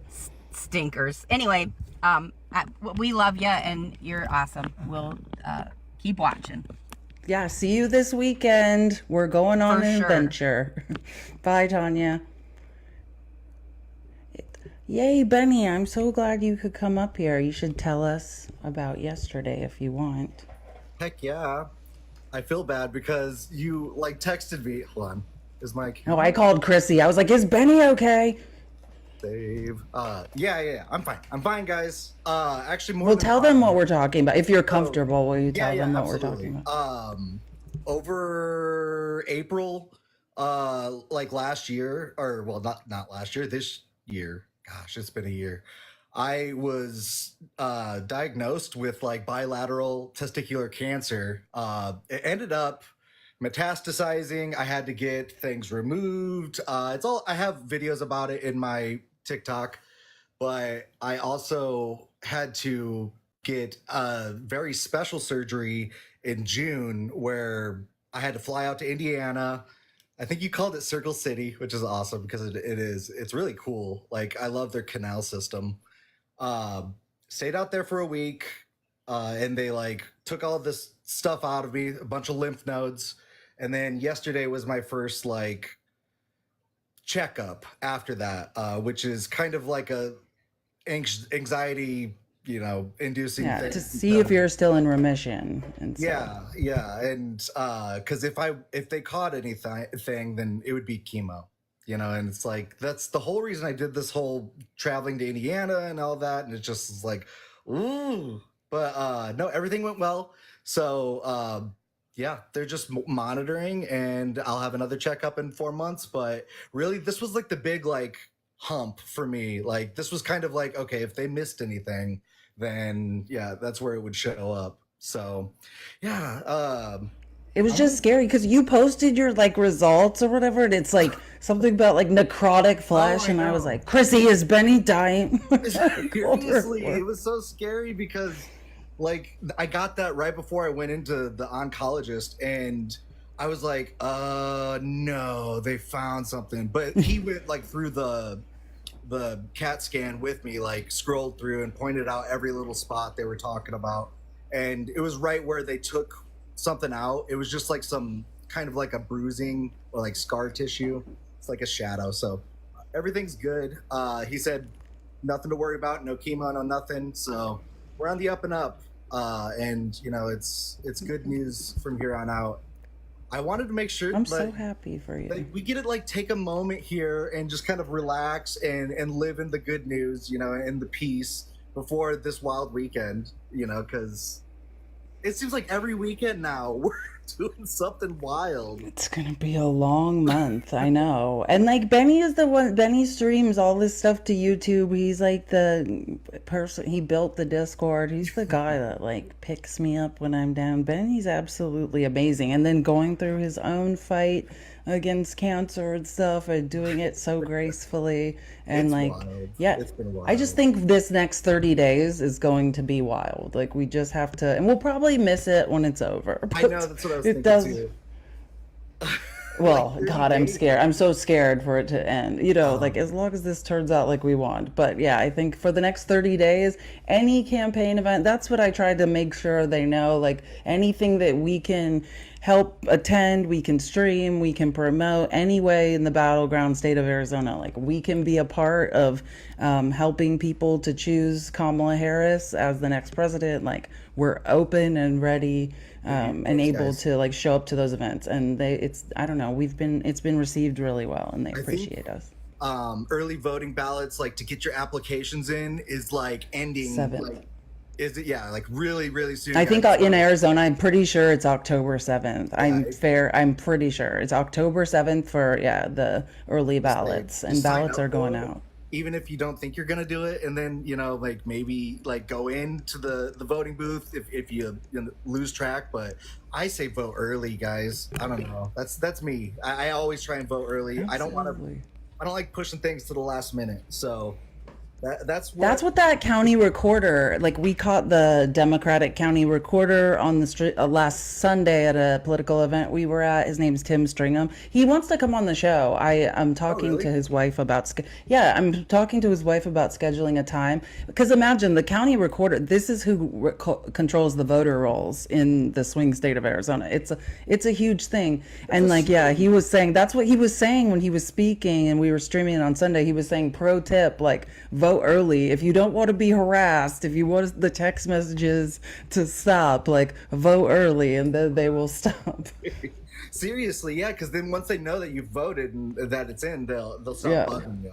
And man, I get and I would love to have him on, because think of all the misinformation and disinformation Hoodie was spreading. Like this guy, the county Democratic candidate for county recorder in Maricopa County recorder, he will control the voter rolls. This man was like in like the Army and the Navy, or like the Marines of the Navy. He like went to Notre Dame Law. This is like a native born Arizona, like super impressive guy. And he wants to come on the stream. Like just him talking, like he did a little pitch to the stream while we were there, and he's super intelligent, and like any of these like questions about voter rolls and all that stuff, like he has great answers for them. So I think he'd be a great person to come on. Maybe we could get Hoodie to like come on and ask him asinine questions. That's what I was just thinking. Like, let the MAGA come in and ask their questions, or make their little to the guy that knows.